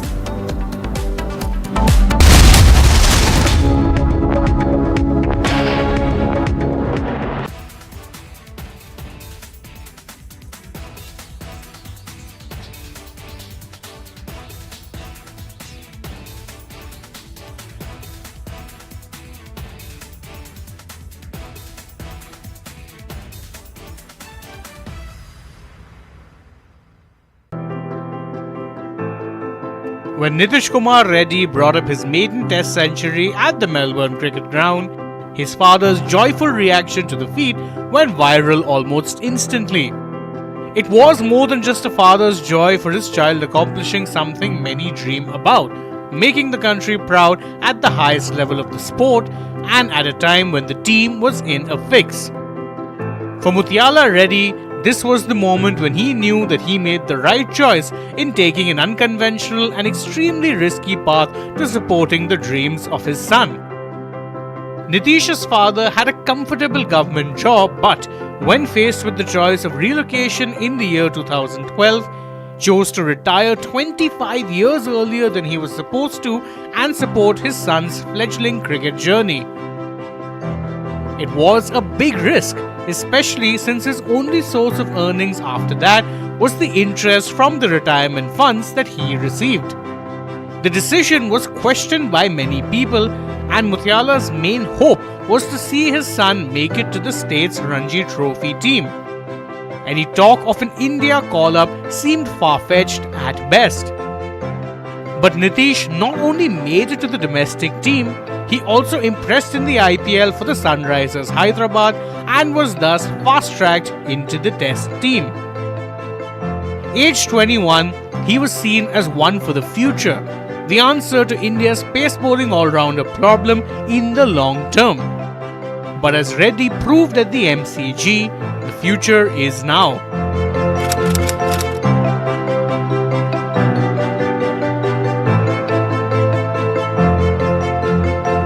At stumps on Saturday at the Melbourne Cricket Ground, India still trailed Australia by 116 runs in the first innings, but it could have been so much worse. Reddy, playing in just his fourth test and batting at number 8, rescued India from a shaky 221 for 7, sharing a 127-run partnership with Washington Sundar. But once Washington Sundar and Jasprit Bumrah were dismissed, it seemed unlikely that Reddy would get to his ton as only one wicket remained.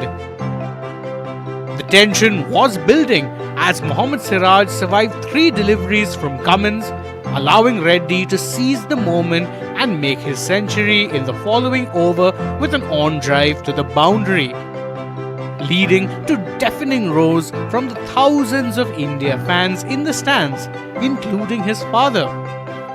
It was a moment where life seemingly came full circle for both of them, when the sacrifices made by Nitish's father would finally seem worth it.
And this is the news that's coming in from down south. An Indian Army officer was assaulted by a mob at an NCC training camp in Trikakara on 23rd of December after a few cadets complained of food poisoning. The incident happened at NCC training camp at KMM College of Arts and Science, Trikakara. So action that's been initiated in this case after more than 60 NCC cadets were hospitalized following suspected food poisoning at a camp in Kerala. Let's go across to Ashwin, who has more details. Ashwin, tell us more about the kind of action that's been initiated, one, and also any statement that's come in from the NCC so far about the departmental level inquiry that could start in this incident. The police has registered the complaint, has registered the FIR. An officer of the 21 Kerala NCC battalion was in fact attacked at the KMM Trikakara College during the NCC cadet annual program that was being held over there. 80 participants had reportedly been, there was a food poisoning incident that came to light, and after which some of the parents, some of them were emotional, and they marched into the campus and they attacked Lieutenant Colonel Singh, who's the commandant and at the combined annual training camp. This incident happened on 23rd of December at around 11:30 p.m. FIR has been filed and 2 people have already been taken into custody. Although the names of these 2 people not yet been told, but the accused have been booked under the Bharatiya Nyaya Samhita section 329, 126, 361, 118, 121. The case has been registered. The police is investigating the matter. Meanwhile, we're getting to know that there's an independent investigation will also be held by the NCC with regard to the incident. 80 children were hospitalized due to vomiting and other problems that happened on December 23rd evening, and because of which there was a commotion that happened in the campus at Trikakra in Kochi, in Kerala, and after which Colonel Singh. All right, Ashwin, we leave it at that. In fact, the NCC that has even ordered a departmental level inquiry into this incident. For now, we move on. A quick look at other stories that we are tracking.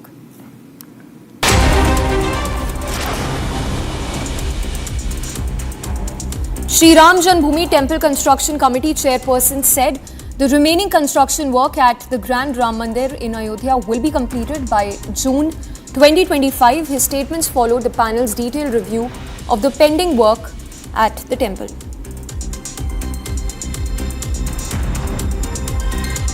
तो इन सभी चीज़ों की पूर्ति होगी और देखते हैं कि अब क्या गति मिलती है। हाँ, हम पूरी तरीके से आशावान हैं कि जो प्रथम 6 माह में वर्ष 2025 में हमें लक्ष्य की पूर्ति करनी है उसको हम कर सकें। AIMIM MP Asaduddin Owaisi has accused the BJP-led central government of depriving Muslim majority areas of essential public services. He also took potshots at the BJP over police outposts being erected outside the Shahi Jama Masjid and other areas in UP's Sambhal district. Studies which have been done which clearly show that the governments have never ensured that where you have higher number of Muslims living in that place or locality or area, the government have failed to provide public services. Uttarakhand Chief Minister Pushkar Singh Dhami said that the draft Uniform Civil Code Bill, which was tabled and adopted in the Assembly, will be a law in January 2025. Dhami also added that the UCC will be implemented very soon and the work towards it is already underway. UCC के इसी महीने जनवरी माह में जो हमारा act बनकर तैयार हो गया है वो लागू होगा। उसके लिए ट्रेनिंग इत्यादि ऐप इत्यादि के काम हैं वो सब चल रहे हैं और उस पर पूरी तरह से हमारा सभी विभाग अपने अपने स्तर से जिनको काम करना है काम कर रहे हैं। सरलीकरण, समाधान और निस्तारण ये हमारा शुरू से मंत्र रहा है और यूसीसी भी हमारा इसी मंत्र को आगे बढ़ाएगा। And for now, we head into a very short break. When we come back, we will get you all that we are tracking from the state of Bihar, where students continue to protest against Nitish government. Prashant Kishore joins protest, warns of statewide stir if demands are not met.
Fold 6 and Samsung Galaxy S24 Ultra powered by Galaxy AI bring you the latest news in a super efficient and summarized format from across the country only on Republic TV.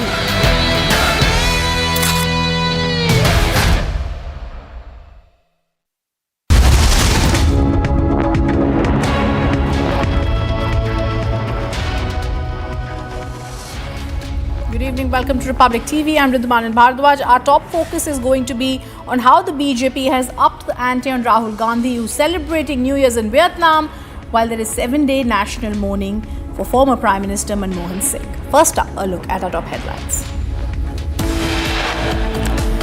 BJP says Rahul Gandhi jets to Vietnam to ring in the new year amid 7-day national mourning for Manmohan Singh. Congress says, why does it bother you?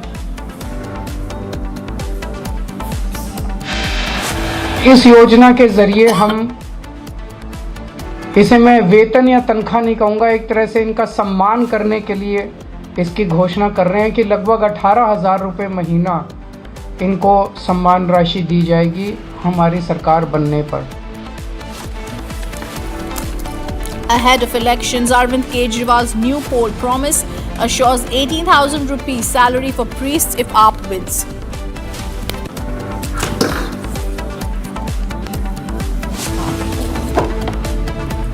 सरकार को दिया जा रहा है कि आपने जो बातें सुनी हैं, समझी हैं, उस पर सहानुभूति पूर्ण तरीके से विचार विमर्श करके उस पर निर्णय लीजिए। अगर आप नहीं लेंगे तो लोकतंत्र है, जैसे वो कार्रवाई करने के लिए स्वतंत्र हैं, वैसे छात्र और हम लोग भी आंदोलन करने के लिए स्वतंत्र हैं। Students continue to protest against Nitish government. Prashant Kishore joins protest, warns to intensify protest if demands are not met.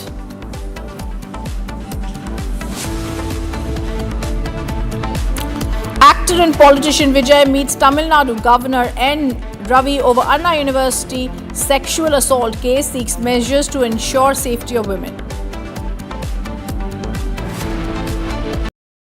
The technology didn't show anything, but with the naked eye, it seemed that he did touch something. So I don't know how the umpires want to use the technology. Yashasvi Jaiswal's controversial dismissal. Umpire rules India batter out despite no spike on Snicko.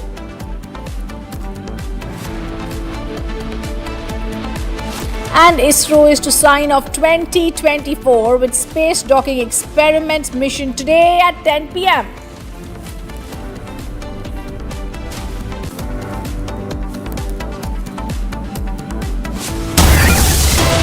And there's breaking news that's coming in after Kejriwal's poll promise for priests ahead of the polls. The priests meet AAP Supremo Arvind Kejriwal. Viewers, we all remember ahead of the elections in the national capital, the former Delhi Chief Minister has made a major announcement promising a monthly salary, and these are the visuals of the meeting that are taking place with Hindu priests and Aam Aadmi Party's Arvind Kejriwal, who's now promised them a monthly salary of 18,000 rupees for priests of temples and granthis of gurdwaras if the Aam Aadmi Party comes back to power in the upcoming elections. He states registration for the scheme will begin tomorrow and he will personally initiate the process. The BJP takes on AAP over Pujari promise and says AAP is making false promises, but this is very, very clear.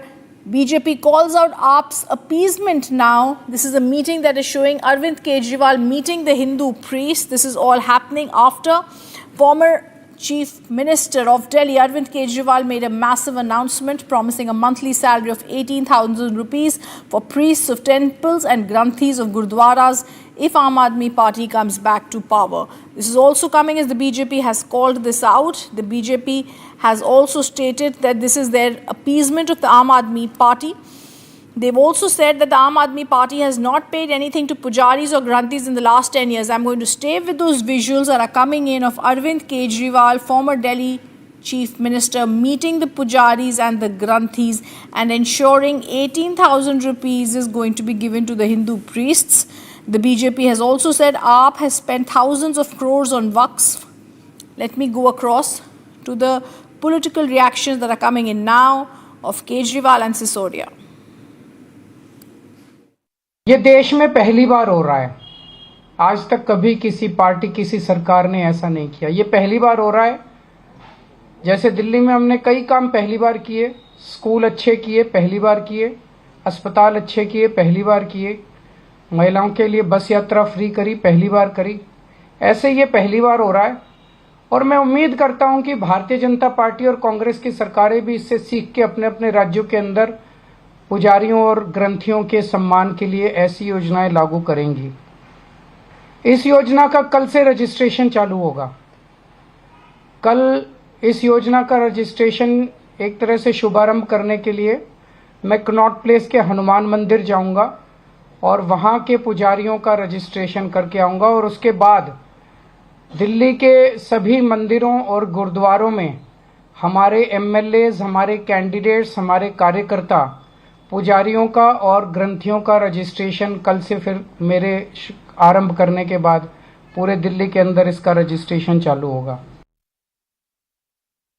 Arvind Kejriwal ji ने आज ये ऐलान किया है कि दिल्ली के जो हमारे मंदिरों में पुजारी हैं, भाई हैं, दिल्ली के गुरुद्वारों में जो ग्रंथी भाई हैं, उन सब की ज़िंदगी में भी सम्मानजनक सहयोग सरकार दे, सम्मानजनक जीने में सहयोग सरकार दे। उनको भी अपने बच्चे पढ़ाने हैं, सबको अपने घर चलाने हैं, एक सम्मानजनक ज़िंदगी दिल्ली में जीनी है उसमें। और वो बहुत धर्म का काम कर रहे हैं, सब लोग बहुत पवित्र काम कर रहे हैं। कितने सारे लोग सुबह उठ के 5 बजे 6 बजे जब मंदिर पहुंचते हैं तो उससे पहले उसमें कोई पुजारी वहां बैठ के दिया जला के बैठता है। वो सब लोग समाज की सेवा कर रहे हैं, तो उनकी सेवा करना सरकार का काम है। केजरीवाल जी ने जो आज अनाउंस किया है उनके लिए अगली सरकार में योजना, मैं बहुत धन्यवाद करता हूं केजरीवाल जी का उन सब लोगों की तरफ से। समाज में इस बात की ज़रूरत महसूस होती है कि जो हमारे पुजारी हैं मंदिरों के या जो गुरुद्वारों के अंदर ग्रंथी हैं, अगर आप किसी के घर भी जाके देखो तो मंदिरों में ही एक छोटे से कमरे में पूरा का पूरा परिवार रहता है। वो पुजारी अपने बच्चे को इंजीनियर, डॉक्टर नहीं बनाता, क्योंकि वो चाहता है कि ये संस्कृति, ये परंपरा अगली पीढ़ी तक जाए, तो वो उसको जो है कर्मकांड की शिक्षा देता है। चाहे तो भौतिक सुख सुविधाओं के लिए उसको जो है वो डॉक्टर, इंजीनियर बनाए, चार्टर्ड अकाउंटेंट बनाए। तो एक सरकार के तौर पे एक कर्तव्य है कि इस परंपरा को बचा के रखने वाले, संस्कृति को योद्धा की तरह बचाने वाले लोगों के लिए सरकार कुछ करे। तो इनके सम्मान के लिए सरकार कोशिश कर रही है। ग्रंथी हों या पुजारी हों, इनकी मदद की जाएगी। एक सम्मान राशि 18,000 रुपये महीना इन्हें दी जाएगी। The BJP takes on the Aam Aadmi Party over this, and they've called it free appeasement yet again that's being practiced by the AAP. मुझे लगता है केजरीवाल जी को थोड़ा सा, जब वो स्टेट हॉस्पिटैलिटी में अंदर थे तो कुछ जो इक्विलिब्रियम है मेंटल थोड़ा सा डिस्टर्ब हो गया लगता है। हमारे पास विजन नहीं है। अरे भाई 10 साल में जो मोदी जी ने काम किया है, जो विकसित भारत का विजन है, जिस तरीके देश की अर्थव्यवस्था बढ़ रही है, जिस तरीके से, जिस गति से प्रगति हो रही है, ये विजन नहीं तो और क्या। केजरीवाल जी का क्या विजन है? डिसरप्शन का। कि स्कीम कहां है? उनके कैबिनेट ने अप्रूव किया? क्या किया उन्होंने? कैबिनेट ने अप्रूव। उन्होंने फिर बजटिंग की है? किस साल की बजटिंग में की है? जो पिछले साल चला गया या अगले साल आने वाले में करने वाले? तो आप ये कह सकते हैं, आप अनाउंस कर सकते हैं इंटेंट, पर उस पर आप ऑलरेडी फॉर्म्स भरवा रहे हैं। फॉर्म भरवाने का मतलब कि आपने लोगों के साथ धोखा किया। अगर एक चीज एग्जिस्टिंग नहीं है, मैं वो माल कैसे बेचूं और माल बेचने की मैं आपके साथ कॉन्ट्रैक्ट साइन करूं जब अभी माल है ही नहीं, दुकान खाली है अभी। तो ये केजरीवाल जी का मतलब ये झूठ पकड़ा जा रहा है डेली बेसिस। महिलाओं को और बुजुर्गों को बेवकूफ बनाने के बाद अब तैयारी कर रहे अरविंद केजरीवाल एक और धोखा देने का पुजारी और ग्रंथियों को। अरे अरविंद केजरीवाल, अब घोषणा क्यों कर रहे हो? 10 साल सरकार में थे, आपने पुजारी ग्रंथी को 1 रुपया नहीं दिया और हजारों करोड़ रुपए लुटा दिए वक्फ पर, मौलवियों पर। और अब तो मौलवियों की भी सैलरी 18 महीने से 17 महीने से नहीं दी है। इमाम और उलेमा जो है वो पहुंच गए हैं केजरीवाल जी के घर के बाहर धरना कर रहे हैं। तो जब कोई अपने खुद के वोट बैंक को चपत लगा सकता है, जब वोट बैंक का ही एक प्रकार से वो उल्लू काट सकता है, तो आप सोचिए कि जो वोट बैंक नहीं मानते हैं जिनको, वो उसके साथ क्या करेंगे। अरविंद केजरीवाल और आम आदमी पार्टी फ्रॉड पार्टी है। महिलाओं को भी पंजाब हो या दिल्ली हो 1000 रुपए नहीं दिए, अब घोषणा कर रहे हैं। पुजारी ग्रंथियों को 10 साल याद नहीं किया, अब घोषणा कर रहे हैं। मौलानाओं मौलवी वक्फ को इतने महीनों से सैलरी नहीं दी है उनकी, अब घोषणा कर रहे हैं। और जो पैसा था दिल्ली की गाड़ी कमाई थी, वो या तो शराब घोटाले में लूट ली, या तो मोहल्ला क्लिनिक के घोटाले में लूट ली, या तो वक्फ पे उड़ा दी।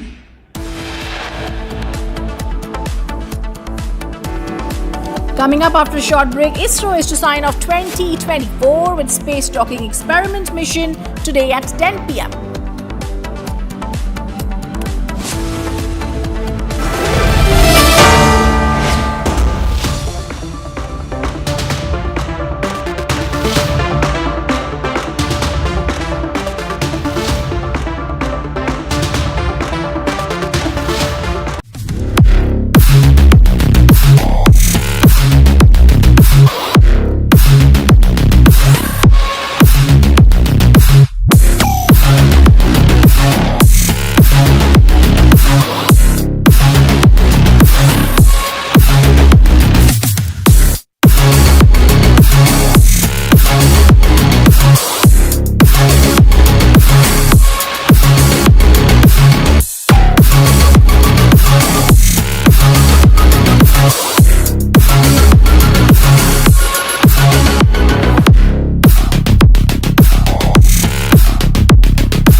Welcome back. In a horrific incident from Uttar Pradesh's Sambhal, we're also getting visuals that have a speeding SUV that has a biker that was dragged for 2 kilometers after ramming him. The biker, who was then rushed to the nearby hospital, is critical. Take a look at this report.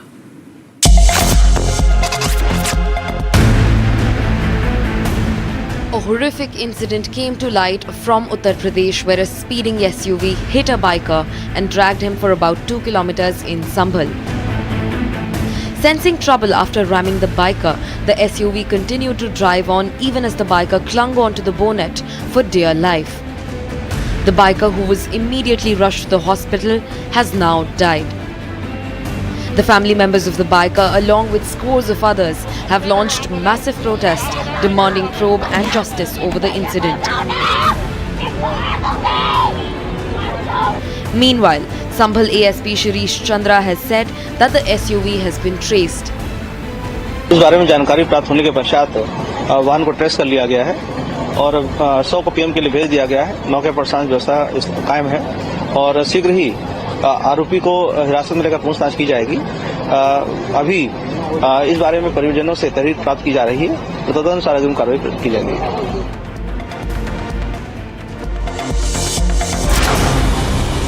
National news in brief. Allu Arjun's bail plea hearing in the Stampede case is postponed to 3rd of Jan. The actor is facing legal trouble for the death of a woman who died in a stampede that was caused at the Pushpa 2 premiere.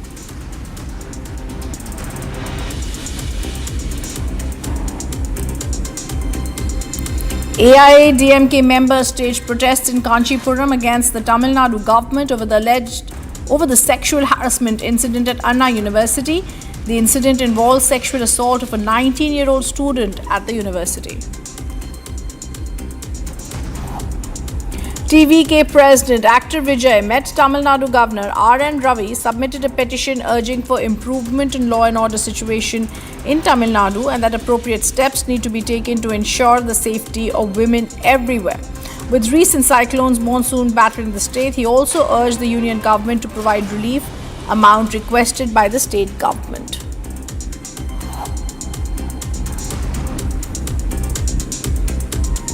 In view of strengthening security arrangements in New Delhi ahead of New Year celebrations, the Delhi police is ordered for imposing restrictions in Connaught Place and India Gate after 8 p.m. Around 400 traffic police personnel will be deployed with 48 bike patrolling teams in the area. Delhi में जैसा आप जानते हैं कि Connaught place या India gate ये वो मुख्य बिंदु होते हैं जहां पर नए साल में हमेशा से काफ़ी भीड़ देखी गई है। इसको मैनेज करने के लिए ट्रैफिक पुलिस ने कनॉट प्लेस में रात में 8 बजे के बाद से रिस्ट्रिक्शन हम अप्लाई करते हैं। जिनके पास में दिल्ली पुलिस के द्वारा इशूड पार्किंग लेवल्स हैं वही पार्किंग लेवल्स वाली गाड़ियों को हम लोग अलाउ करेंगे, बाकी सारे व्हीकल्स हम लोग डाइवर्ट करेंगे। And a heart-wrenching case has come to light from Sambhal, Uttar Pradesh, when a Bolero vehicle dragged a bike rider for about 2 kilometers. The biker was immediately rushed to the hospital, where doctors confirmed his condition as critical.